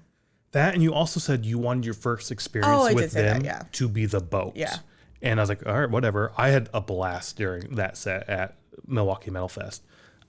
Did they have the blow up thing at Milwaukee Metal Fest? I can't remember. There's no way. That stage is so small. I can't remember. Okay. They may have. Honestly, I think they may have. But they are a fucking blast. And again, I listened to them before even Milwaukee Metal Fest and listened to them, fell in love. I didn't realize John Goblicon was going to be like a part of the band on stage singing and doing shit. I thought that was like a mascot or... I think that's very recent that he started doing that. Is it? Okay. Yeah. Otherwise, he was just a mascot. Okay, I thought it was a mascot, but when we saw them at Milwaukee Metal Fest, or when I saw them, he was on stage like, holy shit. And again, he's on stage here for these shows. So we saw their first set at the pool deck, and then one of their other sets in Bliss Lounge. Bliss, yeah. The thing with their set, in between every song, they tell like jokes and shit, it's fucking hilarious. The songs are fun, the songs are good, but then like the little bits in between the songs are a lot of fun. Like that second set was the second day, and they said something like, hey, did you guys check out that opening band at the Sellaway, the automatic manual transmission. The manual transmission band? They said that during their pool deck set. Did they say that during that? Okay, I can't remember. Maybe they repeated it, but maybe. It's okay. I just remember the joke. Yeah. And like, oh wait, that's right. Nobody drives clutches anymore. And it did take me a second to realize what they were talking about. But, doing shit like that. And even at Milwaukee Metal Fest, they closed down the bar stage. And then it was Black Label Society on the main stage. And like, God, it's so fucking awesome that we can headline Milwaukee Metal Fest. And they're like, no. We're the last band on the third stage. We're not headlining. But... I love them. It's a lot of fun. The jokes are fun. Yeah, the music's fun. Everything's fun. Which is weird because sometimes banter can get to me really, really hard and really bad. Yeah. This I love. It's such a good, fun vibe for sure. Working our way up, we have Crowbar. I did not see Crowbar on the boat. So they had that Bliss Lounge, the very first... Yeah, the first band. First band, which was like at 2, 3, 4 in the afternoon. 2 or 3, yeah. While we were in port in Miami. They're the only band playing, which is... They did this last year for the first time, and I have the same complaint, and we'll talk about that at the end, but I do wish they would expand that a little bit, add another band, or move the stage to a larger stage. But we walked through there. It was really hot. It was very packed, so we didn't stay there. I did see them, I think, on Magnums, and I did see them, I believe, on Stardust as well. Oh, okay. When we were meeting up some of the Canadian friends and whatnot. Okay. I think you had gone to bed or something. I probably did, yeah. But they were like late shows, yeah. I mean, we've seen Crowbar twice, I think. Once at Milwaukee Metal Fest and once at... Milwaukee Metal Fest for sure. Reggie's. I don't know if we've seen them before. We didn't see them at Reggie's? I don't think so. Oh, okay. I thought that we did.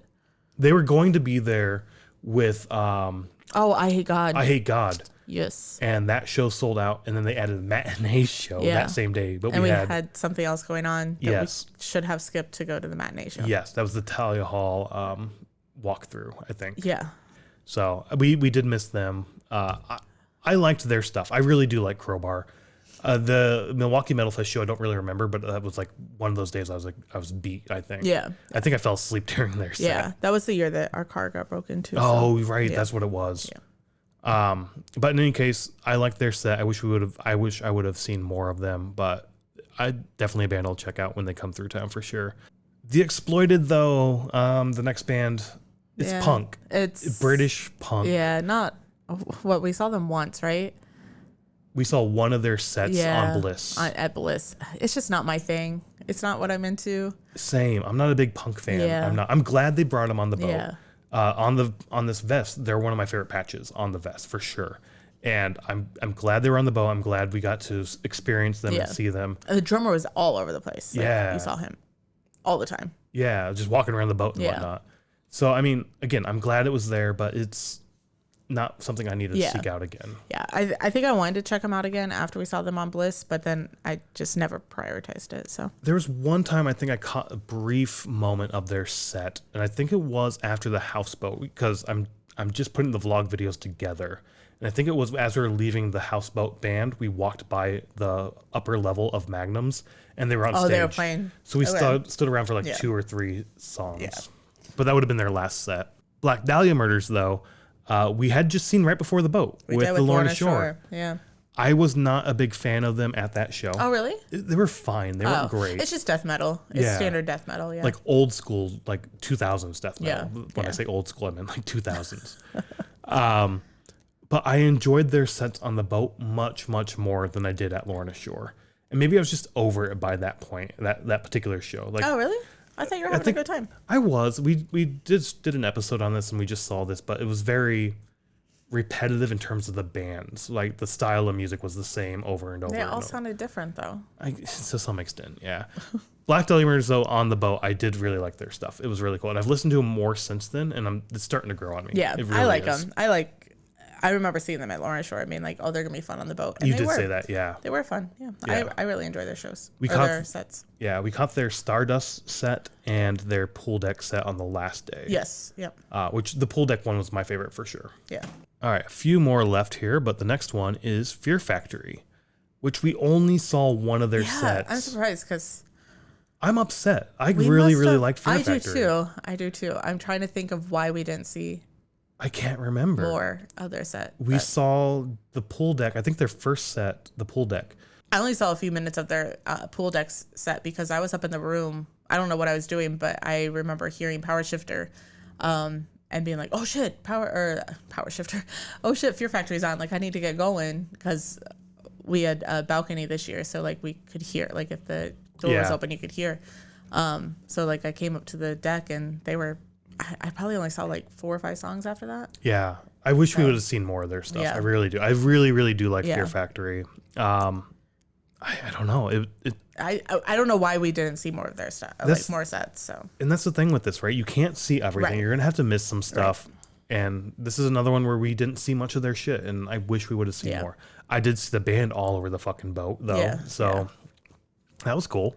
Next, we have Devil Driver, our first time seeing them live. No, we saw them with Lamb of God in Indiana. Hammond. They were the first opener. No, they weren't. You're thinking Power Trip. You're thinking Power Trip. Power Trip, yeah. Another great band that we're going to talk about here very shortly. Yeah.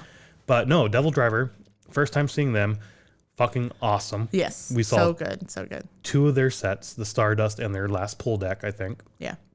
They have the song Sail. Which is a cover of like an EDM song, I think, Avicii maybe or something. I don't know who does the original, but you know, like the mid 2010s, whatever the fuck those are called, like 2016 era or whatnot. Okay. When I was sort of in my non-metal phase, the original version of Sail was something I was really a big fan of. Okay. And that's how I found Devil Driver is their cover of that. I see. To the point where the friends who got me into EDM a little further, we all drink beer, Dark Lord, which is what I'm drinking tonight. But we go down to pick up Dark Lord, or the first year we went to go pick it up was during COVID, I think, the 2020 year or whatnot. Anywho, I made a playlist for us to go down there, and the very first song is the Devil Driver cover of Sail. So we got to hear that twice on the boat while we were sailing in the seas. So fucking awesome. I can't wait to see them again. After that, we have Obituary. We've seen a number of times, and every time I see them, I love them, and they keep growing on me over and over and over. I like them a lot. Yeah, we've seen big shows, little shows, everything. So. Yeah. Milwaukee Metal Fest was the first time. We went to Madison to see the Amon Amarth show where they opened with Cannibal Corpse. Saw them with Lamb of God for the first time we saw them was Lamb of God at Aragon. Fucking love Obituary. They're so good. Yeah. This year, though, we saw one of them. You have it marked here that we saw them in the theater. But they were playing, I think, when you were getting your tattoo done. Yes. And I believe they had a deck show as well. and I can't remember what we skipped to do it, but in my mind, when they were playing on the pool deck, I was like, well, we've seen Obituary, let's go see this band. Like, so, which is shitty to do, but yeah, you have to skip something. You have to skip something. And again, it's one of those things, there's a bunch of bands that we hadn't seen. So I'd rather see the stuff we hadn't seen than we have, you know, like, Yeah. I'd rather see Exploited The over pictures, Obituary because we hadn't seen them. the pictures from the pool deck, though, look sick. I know, right? It would have been so good. cool. Yeah. So, I mean, you can't see everything. Yeah. We'll see Obituary again for sure. Oh, yeah, of course. And we got to see one set on the boat. So it was fun. It was a lot of fun. It was a good set, yeah. I can't remember if that was an album in full show or not. I think Ricky said it was supposed to be. Oh. But I don't know their stuff that well to know if that whole album was played during that set. Obituary is one of those bands that, like, if anybody's like, name 3 songs, if I'm wearing an Obituary shirt, it's like, I don't know one name. Like, but I listen to them all the time. Ricky said the same thing during his spoken word. He did, yeah. He's like, I fucking hate that game. And we did a whole 666 on how we hate that fucking game. I fucking hate that game. Yeah. But yeah, anywho. Obituary was fucking awesome. Power Trip. Now Power Trip, yes. Yes. They are at the top of one of my favorite live bands to see right now. Yes, same. They're so good. Yes. So much energy. So the thrashiness of it. Oh, it's so good. Like, whenever they come to Chicago, we will be around the area for sure. Yeah. Anywhere, like Milwaukee, Chicago, anywhere that we could drive to. Oh my gosh, it's so good. Like, when we saw their last set on the pool deck, I was like kind of sad because it's like, wait, now we're going to wait to see another set. But this is the band that we saw for the first time in Hammond with Lamb of God. And I've seen Power Trip name around so much, and I'm like, been all over the place for years. And I'm just like, I don't want to see Power Trip. Like, I don't know who they are, blah, blah, blah. And now I'm like, fuck, I missed out. Yeah, agreed. I fucking loved Power Trip when we first saw them. Saw a couple sets here on the boat, theater, and pool deck, and it was fucking awesome. Oh, so good. So much fun. Yeah. That's my style of music. That's what I can. I know the thrashiness. Yeah. Yeah. That's good thrash. Like, I don't like the Creator Anthrax type thrash. That's not my thing. But like, see, this thrash is so good. Is this thrash? I mean, it's got thrash elements, but I don't see me. This is the bridge between thrash and like death metal. Oh, maybe they're like that bridge. Yeah. Because those two share so much. And again, death.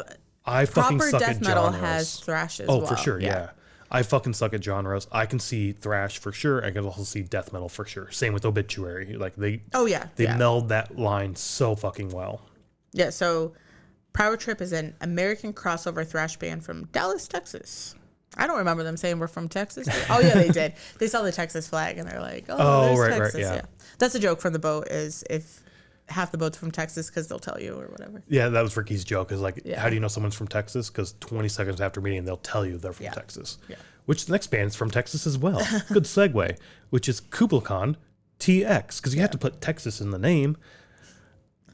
How many ARFs did you hear? Fucking too many goddamn ARFs. I was sad. I only saw one of their sets. This is a band you really like. This is the music you really like. I like them. You should have seen more of their sets. I know. You could have prioritized it. We don't have to like see the same thing. I know. And maybe next year we try to do that. So it's like, kind of split up more. Yeah.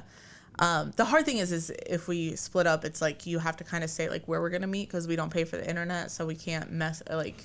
Just find me. I've got an orange vest on. I stand out. Sometimes it's easy to find you. Sometimes it's not. But yeah, no, they were so good. I don't remember. You walked inside for something, and when you came out, I'm like, you already missed 5 ARFs. Like, what are you doing? We saw Kublai Khan for the Lorna Shore show, not the before this boat, but like a year to the day almost. Yeah. At the Radius here in Chicago. They were one of the openers. And I was super, super fucking excited to see them before the boat, because I knew they were going to be on the boat and all that shit. Or did I know? No, you wouldn't. I don't think. No. But I'd heard of them and whatnot. And when they took the stage and they started doing the ruff, ruff, arf, arf. Yeah, it's like, it's not rough, it's arf, arf.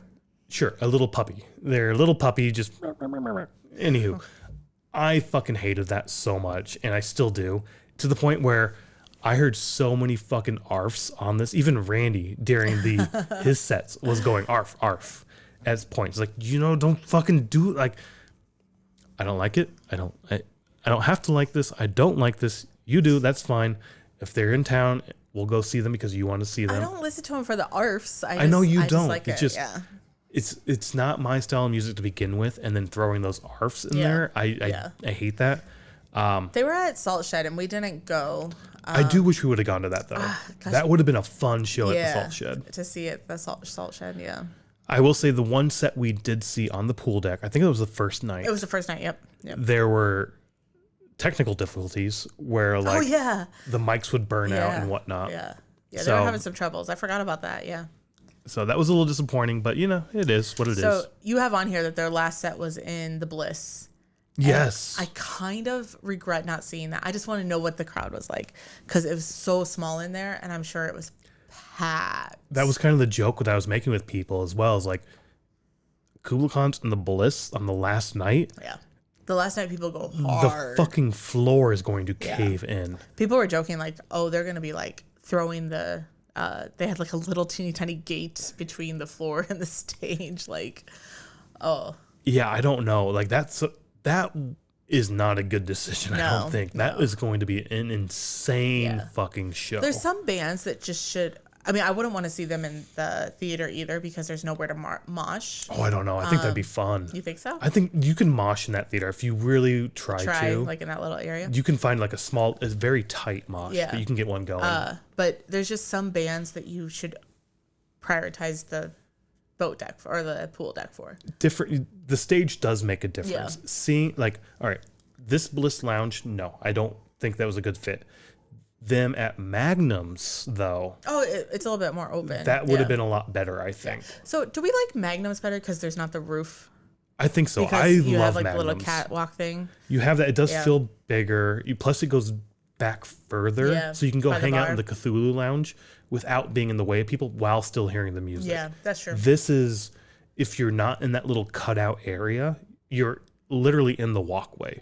And they won't let you stand there. And I'm not you. Some people can, like you can if you like your butt up right against the. Yeah, but you can't. Yeah. But like, they'll make you move though. If you leave a walkway, you can stand there. But the point is like it's really hard to do that. And also, I'm the type of person who doesn't like being in people's ways, so I will move to a less convenient spot for me to make other people more comfortable. You know what I mean? Yeah. So I just don't like the Bliss Lounge. Yeah. But I do think seeing them in Magnum's that last day would have been a fucking blast. Yeah. I wish we would have. I mean, even at Bliss, that would have been fucking insane to see. Yeah. I can't remember who was playing at the same time. They were at Bliss, yeah. No, but I'm saying seeing them at Bliss would have still been fun. I see. Was that when Clutch was playing at the Stardust? Oh, yeah, I think so. And I would rather see Clutch. Yeah, because I remember because they got over like 15 minutes before Clutch did, and like all the people came in from Kubla Khan to Clutch. Oh, that's right. That's what happened. Yeah. But speaking of Clutch, we saw them too. Yes, of course we did. Of course we did. I got to catch all three of their sets. I missed one because I went to bed. Yes, the second pool deck set. Yes. And they were the Sail Away band. And at some point during that set, they said, hey, we got 3 sets on here. We are going to play 3 completely different sets, which I fucking love. Clutch is that kind of band that, they kind of have, to me, they're the metal version of like Dead & Company. Like they have that sort of groove and that sort of vibe to them. And they have that deep catalog, and they seem like the type of people who will dig deep in their catalog and fuck around with the set list. Can we bring up have one podcast where you don't bring up Dead & Company? No, we can't. Oh. It happened. It doesn't happen that often, does it? Yeah, it happens a lot. Does it? Yes. Oh shit. Anywho, take a shot every time Brian brings up Dead & Company. You'll have one an episode. No, it's not that much. You do too. Is it? Yeah. All right. Anywho, they're that kind of band though, and I'm glad they did that. And I'm glad they did too. Yeah. And we've talked about that too with other bands where they do mix their set lists up every now and then. And Necrogobicon did the same thing during their second set we saw, where they're like, hey, so his little comedy bit. He's like, yeah, I fucked up that comedy bit. The thing I was trying to say is we had 3 sets, which means you're going to get 3 slightly different sets. They repeated some songs, but there were some nuances between them. Yeah. Clutch, though, was 3 unique sets, which I think that's the first time on the boat that we've seen 3 unique sets from one band. I think so, because the first year you went Shot Us Fall to do that, and they didn't. Yes. And then Lamb of God always has some repeat songs because they play an album in full, which has a song or two that's on the main set. So yeah. So I love that. Again, they're the type of band that can do this. The people we met at the pre-party who watched our show, we ran into them on the boat and we were talking a little bit about Clutch, and they were like, I discovered Clutch whenever, I can't remember when they said they discovered Clutch, and they're like, the thing that will stick with me forever, I think, is they were talking to us and like, yeah, once I discovered Clutch, it made me rethink about what our music could be. And like, we've always talked about that way of like, it's a community thing. It's our music. It's not my music. It's not your music. And having somebody else say that out in the wild was like, holy fuck, that's fucking awesome that you feel the same way. Like, you view this, not it's your music, but it's the collective our music. I have to say, like, we listen, I mean, you play Clutch sometimes and I'm just not into it. And we've seen Clutch once, I think. Yeah, only one time. I don't remember enjoying that show too much. I hated that fucking show. You hated it too, because the crowd was so goddamn shitty. Like, everywhere we went, it was very chatty. Yeah. And they cut their set short. So, like, I didn't get to hear the song I wanted to hear or some shit like that. I was not in a good mood that night. But anyways, seeing Neil perform on the boat and the energy he puts into it and the enthusiasm he puts into it and everything has changed my mind about Clutch. I'm not going to listen to them as a regular band, but going to see them live again, I would go. They were also at Chicago. I just thought about this. They were at Chicago Open Air 2016. Oh, really? Did we miss them? We went to them. We saw their set. Okay. I was talking to a friend who was telling me, like, I should see Ozzy. And I was telling him, you should see Clutch. He's like, they got this good old school rock sort of vibe to them. Not necessarily metal, but like this old school rock vibe. They're fucking awesome. Check them out. I forgot about that. We did see that set as well. Okay. But like, that Radius show really pissed me off, and I don't know why it was. We did a whole episode on this. If I can go back and listen to that, I can probably figure out why I don't like that show.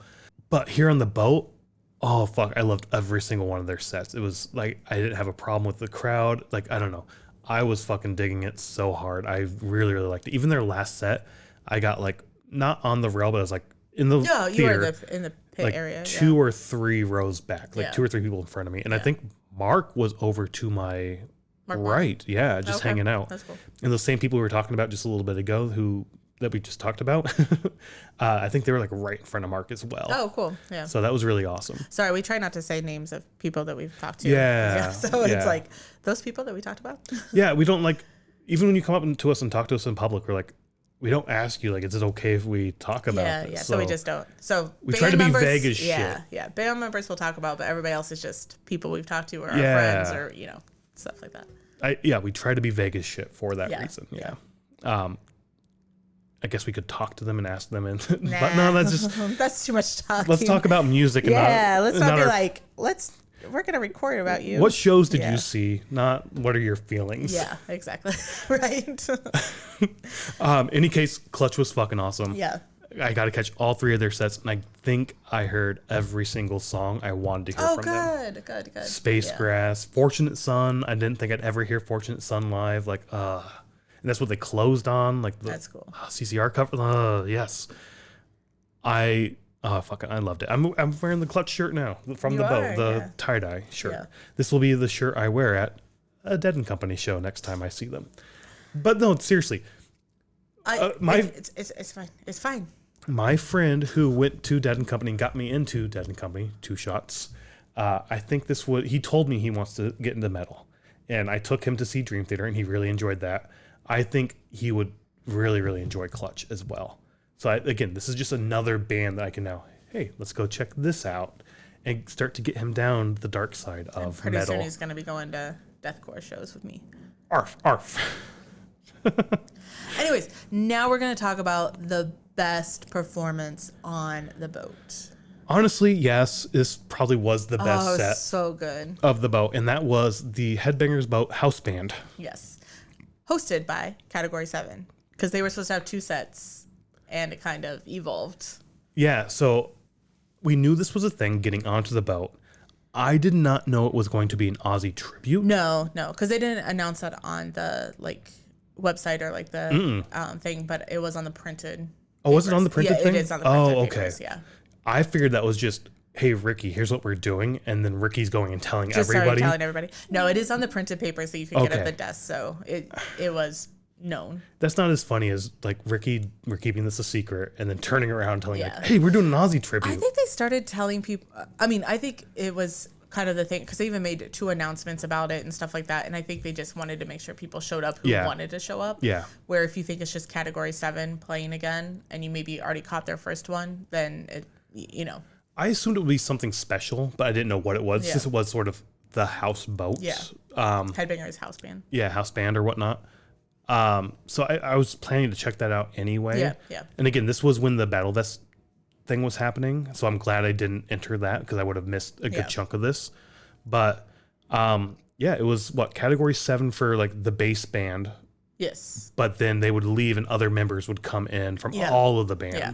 So kind of like Back to the Beginning was where they would do like the super groups or whatever, and they would just have like somebody come in. Yeah, so they would have somebody come in and maybe play a couple songs on guitar or like sing a couple songs or something like that. So that's what they did here is where they would have people do, you know, different band members from different bands. Different band members from different bands. Yeah. Come in and play a part, or like they would collaborate together and like, you know, somebody would drum for a song or 2 songs.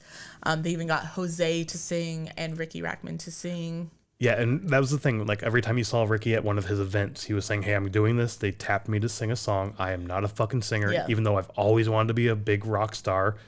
So please show up. Because the louder you sing, the better I sound. Yeah. Like, he's like, please sing.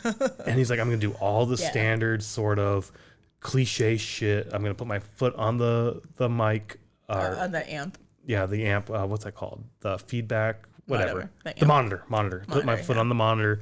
I'm gonna stick my microphone out into the crowd for you to sing. Oh, he was good at that part. That was a good part. He was going to go and talk to a band member, and they were gonna like laugh and walk away. And I think he tried once and then almost ran into him. So then it like kind of. So, okay. I didn't notice that. Oh, okay. But I noticed the stagehand off to the side come running in and talk to him and then do the fake laugh and run off. I see. So I think he was trying to come out and act as that part. Yeah. Jose's was fun. Like it's that pot song where it's like. Yeah. So he from Sabbath. And he lit up right there on stage. There's a fucking kick-ass photo on his Instagram where it's like a Dutch tilt type thing, and you can just see the smoke curl around and like the lights. That's a fucking sick photo. So somebody like made a meme out of that and like put the no smoking and vaping sign like overlaid over that, and like so it All right, so quick side note. I spent a lot more pot this year than I did other years. Yeah, they didn't do the drug dogs this year. Last year they were strict as fuck. I think you might be right about the port that we're going to. Like the DR is heavy strict on no drugs. Mexico, whatever. Stereotypical Mexico, whatever. Yeah. But that's just one thing. And the fact that like Jose's up there. Yeah. Toking as doing it. Yeah. Lighting up a blunt and like, dude, what the fuck? Yeah. But again, that photo on Instagram is sick as fuck. I love that photo. Yeah. I think my favorite performance was John Goblikon singing Changes. Did you like it? I liked it. I'm not going to lie. I did like it. I heard somebody, and I think you brought this, again, we saw John Goblikon 2 days later after the boat here in Chicago. Had no idea he was doing a thing until we were in the car and got an Instagram ad or some shit and saw his stand-up thing. But you brought it up in line there. I heard somebody on the boat ask, like, all right, Youngblood or John Goblikon, which Changes was better? And the person on the boat, Goblikon, and you even like Goblikon a little better. Yeah, I like Youngblood's Changes. It's really, really good. There's the emotion there. There's everything. I liked this a lot though. Hearing the crowd sing for Youngblood does it for me. Oh, okay. The crowd like sung a little bit here. Yeah. It wasn't as strong as it was for Youngblood. Again, different atmosphere, different situations. Yeah. But I think to me that's the little bit that pushes it over the edge. Yeah. I did really, really love Goblikon's rendition of Changes. It was really good. And the joke at the beginning, I think this is about a guy going through puberty. Of course he had to have a joke. Yeah, of course he had to have a joke. Like, hearing Changes on the boat again brought me back to the beginning, and I almost got emotional, but then I'm like, I can't cry here because this is just stupid. So, but yeah, like, it just made me realize everything we've been able to do this year and just went back to the beginning. So I don't know. I mean, Randy came out and sang two songs. Yep. Mark was out there playing, I think. Mark was playing. Did Cruz, DJ Art Cruz, not DJ Art Cruz. He was just Art Cruz at that point. Just Art Cruz. I think I thought he played drums. Yeah. John came out. John Campbell came out and played bass for a bit. Willie came out. I remember Willie. Did Willie come out? Yeah, because he had to do shit. I can't remember everybody that came out. A lot of fucking people came out from all the bands, I think. I don't know about Brat. I don't think Brat was there. I think they had a set. That's what I'm wondering. And Exploited had a set. There's a couple of people that were playing during it, and then so I'm not sure, but but it was so good. This was fucking awesome.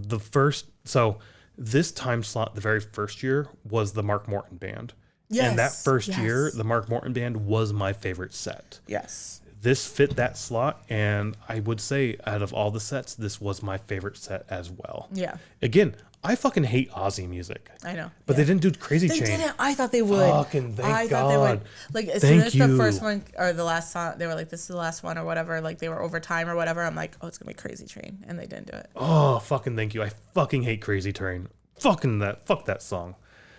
Okay. It's so good, though. But fuck that song. Anywho, I've expressed my dislike for Aussie music, which goes back to the radio, only the radio, and fuck the radio, always playing Aussie. This was a great fucking set. It really was. But next we have, and we're in the sort of the realm of the special sets before getting to Lamb of God, and the next special set was DJ Cruz, or Art Cruz. I'm calling him DJ Cruz. That just fits better. We're on a cruise with DJ Cruz. That's not how he spelled his last name, though. It's Cruz. Yeah, well, I'm dyslexic and I spell it like the Brian way. Not even like a cruise. No, I don't know what the fuck the way I spelled it. This is like Tom Cruise, I think. I don't know. Anywho, DJ Cruz, you didn't stick around for that much. No, I'm not a fan. This was in the Bliss Lounge. It's been in the atrium beforehand. They could have done it in the atrium. They could have done this in the atrium, yes. I did like the Bliss for this event. Oh, okay, that's good. That fit well. The crowd was the right size. You don't need to see the performers at all, or the performer at all. He's pushing a button. Yeah, so. It's fun to see. Well, he's up there dancing and shit. He's having a good fucking time. Okay. It's the same sort of, it's not metal. It's like poppy 80s sort of go lucky. Like it's a good vibe, and people just show up and have fun. It feels very High School Dance-esque. It really does. I loved it. I thought it was great. Last year, I didn't like it as much. This year, I was like, all right, I'm having a good vibe here. Yeah. I think I was in the casino while you guys were doing that. And when I walked back into the Bliss Lounge, the stench of the sweatiness from everybody dancing. You get a little ripe for sure. So and that's a hot spot. You already mentioned that the air there's no air warm. movement. Yeah. I liked this set better than last year, even though I think it might have been close to the same set. Our Canadian friends kind of told on you. I was like, he's not dancing. And I was like, well, if I stick around, I'm not dancing either. I'm not much of a dancer until I get way too drunk. And then by the end of it, I was moving a little bit, but not a whole lot. I mean, you weren't that drunk that night, so. I was not. Clutch, though, I was dancing a lot for Clutch, especially that last set. Night? Yeah, I was enjoying it. I decided, and even the second night, you weren't around for that, but I was like, a lot of the Clutch set, I would just have my eyes closed and just dance. And by dance, I mean move my hips side to side just a little bit. That's my dancing, yeah. And then you got to do the shoulder shit. Groot. Yeah, like Groot, like a potted Groot. That's what I am. Once I get comfortable enough, I'll start moving a little bit more. Anywho, moving on. The next special set, the Mark Morton band that did a Leonard Skinner tribute. I loved this. This was fucking awesome. I'm sure you did. Yeah, I'm sure it was fun. It's good old Southern rock. It's old school rock. Fucking whoever was on the keys, there was one part he was tickling those keys so goddamn good. It was awesome. It was so good. Only, I don't know, 14 people yelled Freebird. Is Freebird the Leonard Skinner thing? Yeah, Freebird. Yeah. So they were even keeping track during the set. Like, well, there's number 7. Nope, there's number 8. I saw Gideon when you were seeing Mark Martin. Yes, you did. Yeah. This is one our Chicago friends got the set list for this. Oh, cool. So I took a photo of that. I have a photo of 2 set lists. Set list FM, there's not a whole lot up there for this cruise, unfortunately. The Mark Morton is one of them. They just have Give Me 3 Steps. They don't have all the other shit they played. I am going to go through with those 2 set lists and update Setlist FM, but we're not going to add a whole lot to our playlist, unfortunately, because it's just not updated that well on Setlist FM. But this was fucking awesome. This was in the Bliss Lounge. I wish this was in a larger space, which is weird to say because I felt like Art Cruise was perfect. This one I wish was a little bit bigger. Yeah. But even last year, when they played the atrium, there was a lot of room in the atrium last year. Yeah. I don't feel like something else must have been going on because I don't feel like a lot of people showed up for Mark Martin. Yeah, I don't know why. I don't know. I liked it. You left because there was the Whipping Post song that you really did not like. Yeah, I don't like that song. They played that the first year too. They did, yeah. And here we are. We've reached the last band, Lamb of God, from Richmond, motherfucking Virginia. The hosts of the boat. The host of the boat. That's I like how that flows. The host of the boat. As we've said already, the big selling point was they're playing As the Palace Burns in full. They played that the first night. Typically, the album in full is the second set they play. That's what they've done the last 2 years. Yeah. This is the first year of the 3 they didn't do that. It was the first night, which was a cool change of pace. It was at night they did that. Their second set was the Sail Away set, which was sort of the normal Lamb of God set. Yeah. I will say this. I'm pretty sure that second set, they did not play Ruin or 11th Hour. Oh, so they didn't repeat them. So they didn't repeat this year. Yeah. Last 2 years, because it was Ashes of the Wake, they always did Now You Have Something to Die For on that other set, which has been a complaint that I've had, a small complaint of you just played that song. Put something else in. 512. Yeah, it's been 2 years now since we've gotten 512. Yeah, it's been a bit. So you have room to put other songs now. Take that song out. I think this is the first year where it was 2 unique sets. Yeah, that's cool. Yeah. I don't know if the whole Tool in the Sands thing is making people think I don't differently. Think that had anything to do with it. I don't either, but I am happy that we got 2 unique sets for sure. They also announced the year 4 of the boat. Year 4, yes. I was like, wait, what? How many years? Which I kind of anticipated there being a year 4. I thought there would be too. Everybody else was saying, "Oh, I don't know. They only had a 3-year contract." Blah blah blah. Blah. Yeah, I've never heard that they had signed a 3-year contract. Yeah. The way Randy talked last year of they do these things so far in advance. Like I'm getting called on Christmas, and then Ricky being like, "Oh, so we're gonna have a next year." And it's like, "Oh yeah, that's been booked for years." So I took that as not years, but for months. That's been booked for a while. So I took that as, oh, what I was just talking about was the next year, not this next year type thing. But maybe it is. We planned this shit out 3 years in advance. So I don't think it's planned out 3 years in advance, but you're guaranteed to at least ports or something that we might be going to. Yeah. So in any case, they are coming back for year 4. Yes. Yeah, year 4. So I assume if what people said was true around a 3-year contract, then I would assume another 3-year contract. Maybe.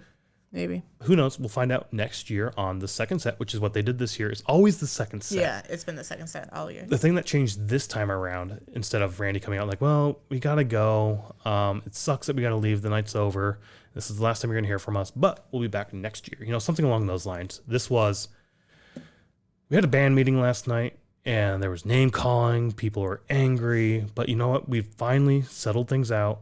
You did the fisticuffs and all that kind of shit. And we'll be back next year. And you just see Mark off on the side, grinning, what the fuck are you talking? Dude, where'd that come from? Where the fuck are you going with this? We never fought over this. We said months ago we were going to do. And even Art behind the stage, just grinning and smiling and shaking his head and whatnot. I don't know. Just let Randy go do Randy. And I don't know. Yeah. It was fun. It was a cool change up, a cool vibe. Their sets were a lot of fun. As the Palace Burns in full was fucking phenomenal. Yeah. So we talked about earlier that we talked to Art for a split, 30 seconds to a minute. And he mentioned that As the Palace Burns was work and the second set was fun or, back to normal sort of thing. There was a moment during As the Palace Burns where Art starts playing, but it's not a song that they're doing. I forgot about that. Yeah. And so Randy turns around and is like, "Oh, that's a new one." But then they get on track and they go. So when he said that, a moment in my head was like, holy shit, are we getting a new song on the boat? Which They just came out with a new song, Sepsis. Which they yeah. did play on the boat. I was really, really hoping the boat would be the first time live. But they played it at Aftershock. They played it at Aftershock. I was like, fuck. Yeah. Which is the music video, apparently. I haven't watched it yet. Okay. But it's a music video from Aftershock. Okay. I fucking love Sepsis. That, like, which is a weird fucking sentence to have. I know, right? Like, I love sepsis. Somebody who's in the healthcare industry, like, no, that's you do. Anywho, that bass bit at the beginning, like, oh, that's fucking so good. The drop in the middle when I first heard it, I wasn't a fan of, but it's starting to grow on me a bit.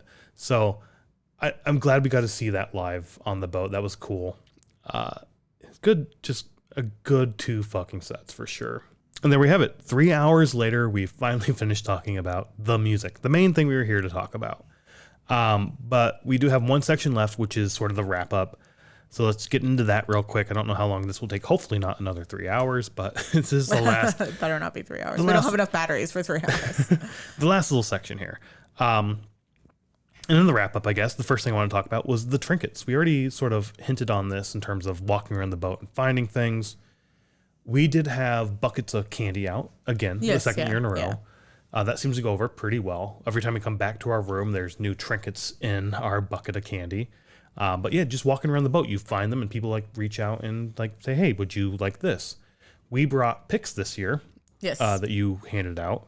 I handed to 2 people. Otherwise, I just set them around the boat or put them on doors and shit like that. So yeah. Just HBB 2025 or just 25? 2025. Yeah. So next year we always talk about this. You want to do bracelets. You want to do a bunch of different shit. I have beads. I'm gonna make bracelets next year. Which I need to start them now. A bunch of people made actual bracelets. Yeah, they were really cool. And there's one that you said you're gonna wear all the time, which is like this Lamb of God braided one. Yeah. Which our friends from Colorado made that as well. Yeah, they did. Yeah. We saw them last year at Decibel Beer and Metal Fest. Yes. Or Metal and Beer. Yeah. Him. Yeah.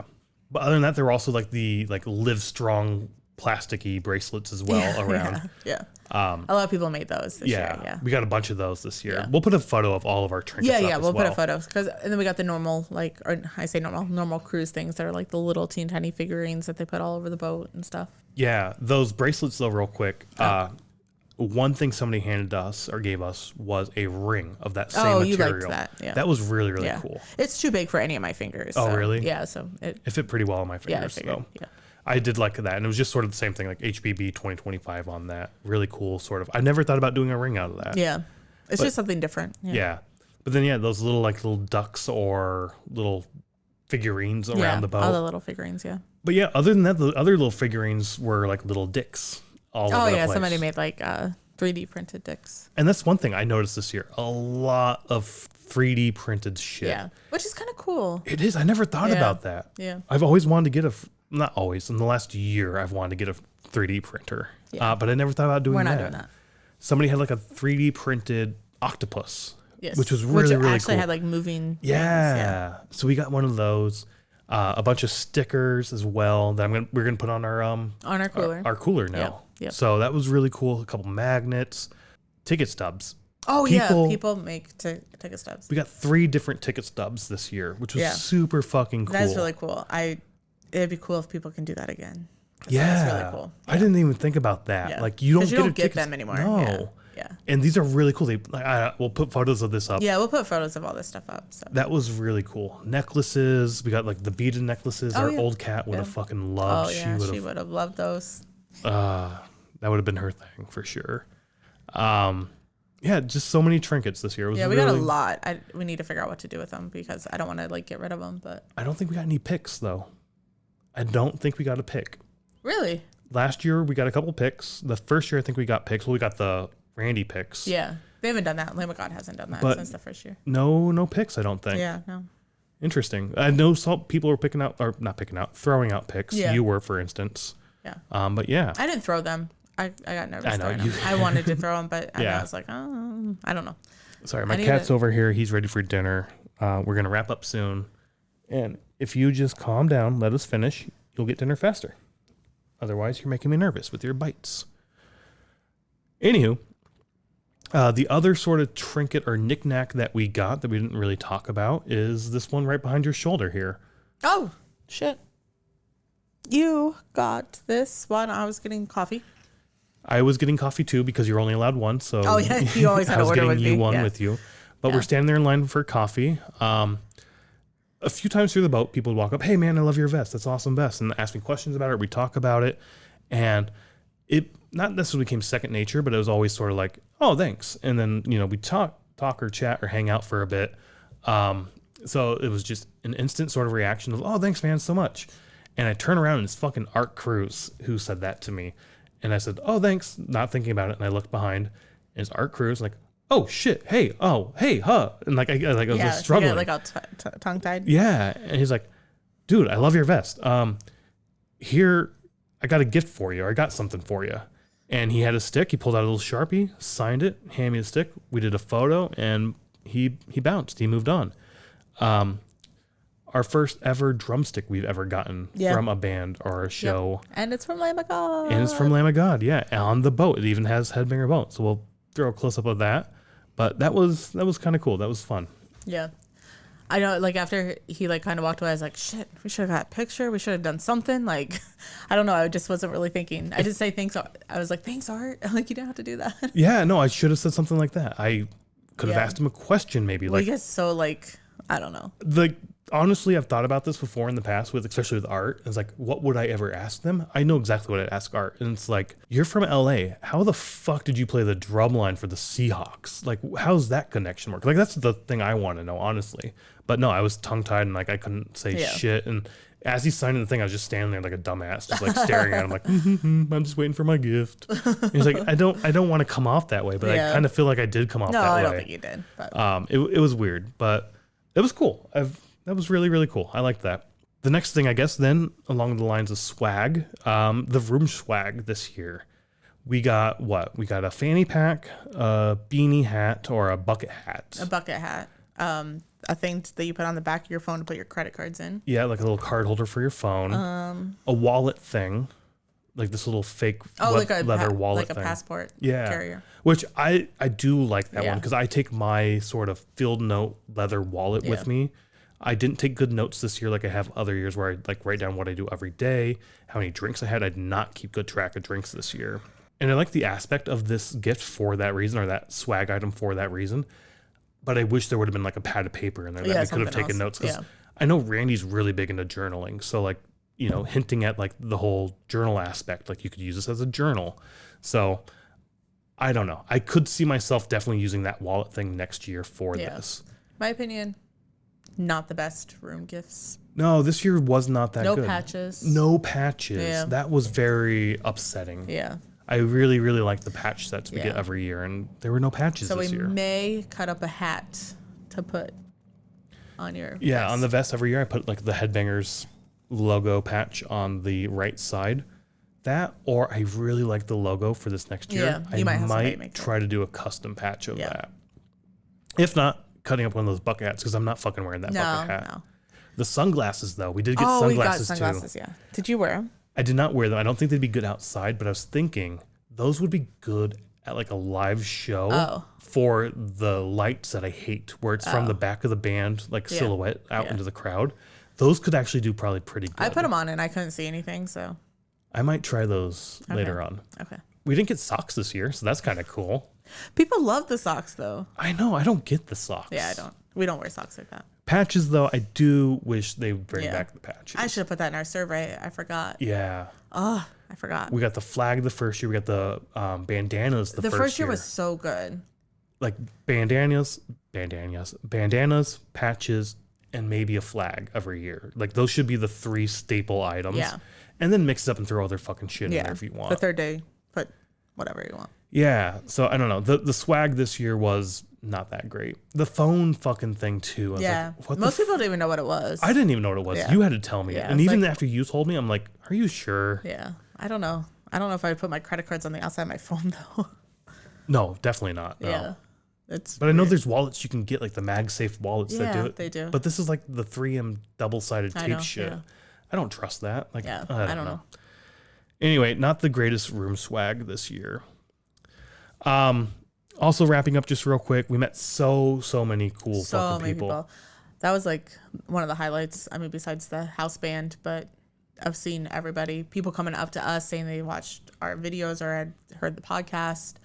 Yeah, I don't know. It was so cool to see everybody. We saw people from last year that we met last year. So like, it's like kind of seeing new old friends or whatever, you know, like kind of at the reunion to see the friends and stuff again. It was kind of funny at the pre-party. It's like, oh shit, I remember you from last year. I have no clue what the fuck your name is, but I remember you. Yeah. I walked up to a couple like that. I was like, we talked a lot last year. I do not remember your name. But we reintroduced ourselves to each other and kind of hung out and saw them a couple times on the boat, I think. Yeah. But then we saw the people that we met from Canada last year. So yeah, we already making plans to hopefully meet up with some of these people again. Yeah. The Chicago couple as well, trying to like run into them at shows and whatnot. Yeah. So. The people who like said they listened to the vlogs or watched the vlogs or listened to the podcast are like, holy fuck, for real? Yeah. That's awesome. Yeah, that's kind of surreal it is to hear people say that. So honestly, I came back with more energy to like work on more vlogs to do it. because of that. Yeah. Like I've got a backlog of vlogs I need to work on, and I'm working on the vlog for this right now. I've started doing it last night. I got all the videos cataloged and I started putting it together. So like I'm more energetic now because of those interactions. Yeah, we kind of had a couple weeks of not feeling well. I think we said that at the beginning of this podcast. So now we need to get back into it and like get going.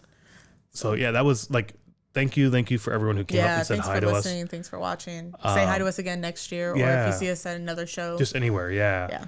Like it meant a lot. It did. I don't remember everybody in particular, like their names and whatnot that I saw. Like there's one time I was getting a beer at like a bar, and there's this guy who like, Brian, like turn around like, who the fuck is this? And I'm like, like, how do I know you? I was looking around like, who the fuck is this? And I was like, oh yeah, I watched the vlog. I'm this so and so person on YouTube. I left comments and whatnot. And it's like, holy shit, that's awesome. Thank you. And the kazoo guys. Do you remember the kazoo guys? The kazoo guys, yes. Yeah. We got another kazoo this year. Another piece of the little trinkets we got. Yeah. They came up to us and said, we're the kazoo guys. We gave you the kazoos last year. Yeah. Our cats do not love them. No. They were getting new kitty cats as well they got back. Yes. Yeah. Like, that's fucking, I can't wait to run into them again and be like, I know. How the fuck are the kitty cats doing? Yeah. Like, oh, that's fucking awesome. Oh man, if we would have got the kitty cats last night that needed adopted, we could have had a whole conversation. But yeah, like meeting, and not just people who like listen to our shit. Oh yeah, just everybody that we met. Just fucking running into people and chatting with them. I think we did a lot better this year than last year, which was better than the first year. The first year we didn't talk to anybody. Right, nobody. Last year we talked to the Joshes mostly. Yeah. This year there's a couple from Georgia we talked to. Oh yeah, they stayed at the hotel with us. Yeah. I'm 99% sure we talked to them last year and had the same conversations. Yeah. So I don't know. It was really cool just meeting all the fucking people. This is really great. Everybody's super fucking chill, just having a good time. We're all family on the boat, so that makes it so much fun. So get out there and actually like try to talk to people. If you're uncomfortable, I know that, like I'm uncomfortable as well, but these are the easiest motherfuckers you can talk to. Yeah. Everybody's having a good fucking time. So loved meeting so many people. I guess if you're still listening right now and you're thinking about coming on the boat, just come, even if you're by yourself or something, because we're all just family. Right, exactly. Yeah. It's really fun. It's so much fun. But with all of that said that we've already mentioned, I am a big believer that perfection is impossible. You can't be perfect. Okay, Mr. You get a 3 on your annual exam or annual review. Exactly. I don't do that. I'm the 3. I get the 3. Anywho, corporate world talk, I guess. Yes. I don't know. Getting away from work and into this, what I was saying, perfection's impossible, blah, blah, blah, all that bullshit. Basically, if that's true, therefore this cruise was not perfect, what could we do to improve it? What we would suggest. Exactly. Yeah. Even though it was so fucking good, there's always room for improvement. And what are things for us individually that we want? I think we mentioned all of these already, so let's quickly go through the list. Yeah, the stages. Last year they had the sports court. They did not have this. This year the weather would have been perfect for the sports court. I wish the Bliss Lounge was the sports court. Yeah, but and they just changed it. But then have the Bliss as your backup. Yeah. The primary should be, for me, the sports court. And then depending on weather, let's move that down to Bliss. The sports court, so much better. It's such a good vibe looking out on the ship especially at night. Yeah. We only saw one set there last year, and it was so much fun. So I would rearrange the sets a little bit. The atrium, I don't know if we touched on this, but it'd be really cool to do like a small circular stage in the center. Yeah. Like a small Metallica sort of center stage. And you can just have people all around it, even up in O'Sheehan's, just hanging out over the ledge looking down. That would be a fucking sick vibe. You always had a center stage. I think that they could have easily put a stage where like the water containers were like on the edge of the lounge. Yeah. I think they could have easily put a stage there and then had it like going inwards. Yeah, I guess the only thing I'm saying with the center stage is because that's a walkway on the other side of that. So then your back is to like you're playing into the atrium and you're still having a walkway, which isn't necessarily the worst thing ever, I guess. You could still definitely do that. Yeah. Anywho, the pre-party, I mentioned this. The email, I didn't see an email. If people did, cool. I would change the venue a little bit. Yeah, I liked last year's venue. I'd keep the live music. I like the live music. It needs to be a little bit bigger. Yeah, yep. And maybe more than one band. Like, let's make it a whole fucking night, I guess. Yeah. But I don't know. You have to get up the next morning and go. So I don't know. I liked the band's, the band that they chose just because, like I said already, where you could still mingle and listen to the music. So. The other thing, the beach deck area, we were sort of half and half on this. Yeah. I get why they have it. It's another way for the cruise to make more money. And if you want to pay for it, you can. So I'm less on this, but definitely no more VIP areas other than that for sure. Yeah. More IPA, as we talked about, especially for that last day. Yeah. And I have ranch on here because I know that they ran out of ranch. Oh, did they really? Before the last day, yeah, for the salads. Oh, I'm not a big ranch eater, so I don't know that. I just think they need to improve the food. It's true. I don't know how they would do that though, but fuckers love that food for some reason. I don't, but if they do, it's not good. I wish it would be better food as well. More than one band at that first set. Yeah, I think that they should have two bands going at the same time. That way you can separate a little bit. Or do it in the freaking Stardust. Yes, or move it to the Stardust. Like the Stardust has to be set up. I mean, it's already set up, so. There's more room in there. Yeah. You can fit a lot more people. You're not blocking the walkways. Yeah. More than one band or at a larger venue, which would either be the pool deck or Stardust. You're not going to do the pool deck because that is your sail away. So then Stardust. It has to be the Stardust, right? So move that band to a bigger spot or have two bands at the same time so we can disperse that crowd a bit and you can see more than one thing. Yeah, that'd be nice. The last thing I have, and this is just wishful thinking. I don't think this is happening because I think this is just how the cruises work, right? Like it's getting off the ship. The fact that you had to be up at 7 a.m. the next morning after like having a long hard night. At least I did. That wasn't fun. I don't like I don't know. Let's port later in the day. I guess let's get off the boat at like 1 in the afternoon and not like 7 in the goddamn morning. Hard part, and I think most cruises are like this, but the hard part is you get off the ship at 7 a.m. because they're ready to sail away at 5 p.m. the next day. Yes. Or the same day, sorry. It's such a quick turnover. Yeah. It's boom, boom, boom. Because like if you look at the Six Men website, there's a cruise before us that gets in the morning that we leave. And then when we get back, I believe a cruise leaves the next day. Is the cruise before us the Flog and Molly cruise? Yeah. That makes perfect sense to me. You already have the stages set up and whatnot. And the one before this was before this year, I think was an R&B cruise. Oh, was it really? Yeah. So you had the stages. Same concept then. Yeah, you already had the stages set up. Because I remember that last year where they were setting up the stage as we left, which was a bit annoying. Yeah. So I would like to get off later. As we said earlier, I did much better that second to last day. I wasn't going super hard. Problem is that very last day I went very hard and I flew home still slightly drunk, too hungover. That was probably the worst day of my life. It was a horrible, horrible fucking day.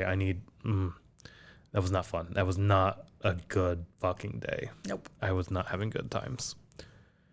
But yeah, there's a quick little rundown of a few things that could change to, make this just a little bit better, I guess. Yeah. From our perspective. Very good. Just a couple quick items real quick. We're in the wrap-up section. There's a couple items left. And the first is the boat rankings. We've now been on 3 boats. How would you rank the 3 boats? Year 1, 1. This year 2, or this 2. and last year you're number 3. Sorry. Oh, okay. Let me rephrase the question then. Okay. The boat itself versus the cruise itself. How would you rate the boats themselves? This is at the bottom. See, that's... I liked that it was updated. There were some things that were updated. I like that. But for layout, because of the Bliss Lounge, this is at the bottom. Agreed. Year 1 and 2 are basically the same. Nominal changes, basically the exact same. So they're like the same for me. That's number 1. This is definitely the bottom. So I'm not a fan of this particular ship itself. Yeah. The Headbangers Boat cruises themselves, how would you rank those? I think you already said I wasn't paying attention. 1. Year 1, 1. Year 3, 2. Year 2, 3. Same. I'm the same way. Yeah. 1, 3, 2. Yeah. Last year, for some reason, I don't know what it was. Yeah, I don't know. I don't know if it was the weather or just the constant changing, which again was because of the weather. The weather here was perfect. We had amazing weather. Good. Yeah. Which kind of sucked. I wanted to feel the rock you of couldn't the boat. even hear. I could barely feel the rocking until we got to land, and then we rocked for a week and a half. Yes. That was so weird. The last day of the ship, I felt it a little bit more, and then once we finally got off the boat, I felt it for a week. Yeah. And again, that may have been the head cold we had for a week as well. True. Yeah. I don't know, but yeah, I'm the same way as you. 1, 3, 2 for those. Festival rankings. We'll throw this up there real quick. I'm not gonna pull them up because I'm pretty sure the answer is the same. It's in the same spot. So. The festival rankings. This is, even though year 2 wasn't as good as this year, it's still just as fun, right? Yeah.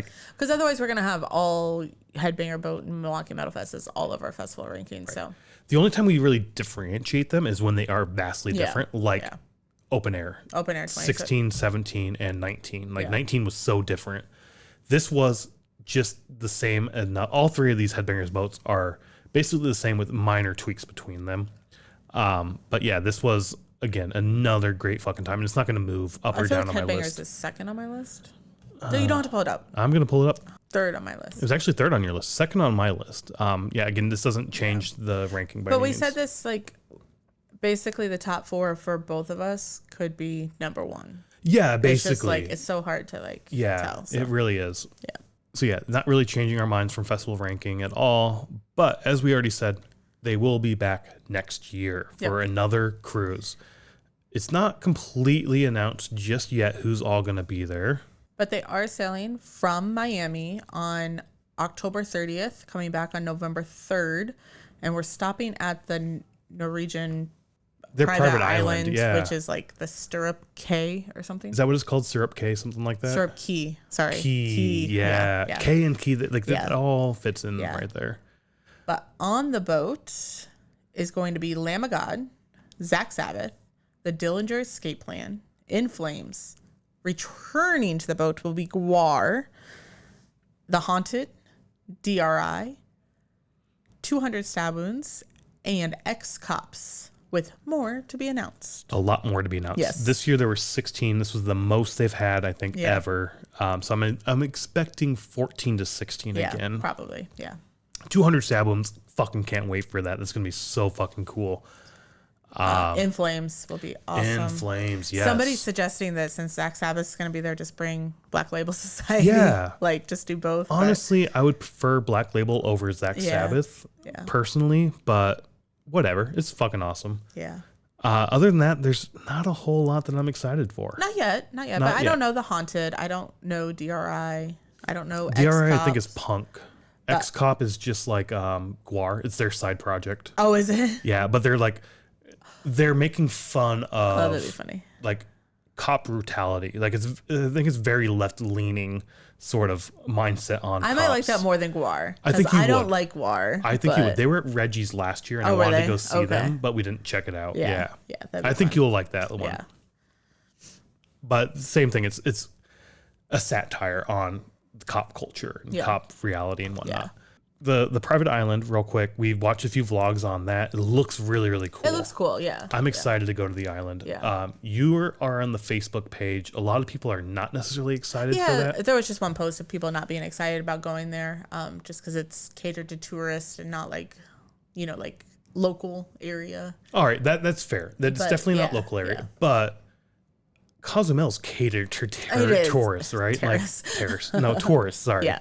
And then possibly next year in 2026, they're going to go away or get away from like, if you bought the drink plan, it works for the island and that sort of thing. So like, you're going to have to pay more and stuff like that.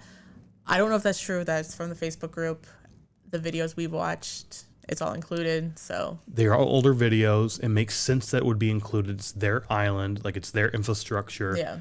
If they don't honor that, I do think that's very shitty. Yeah, that would be shitty. That would be very, very shitty. Yeah. Because they have the cafe there as well. Do you not get to eat at the buffet then also? Yeah, I don't know how that's going to work. Or is it just some of the booths, like the Bacardi rum section is not free? Maybe. But if you go to like the normal bar, you get stuff for free. Yeah. So I don't know what it's going to be like. We haven't researched that, so. No, it does look like a cool spot. I like that it's just a beach that you can get off the boat and on there. The thing I'm not going to like is if we show up and there's other boats there as well. Yeah. Just because then I think it's going to feel too crowded. Where if it's just us, then it'll be fine.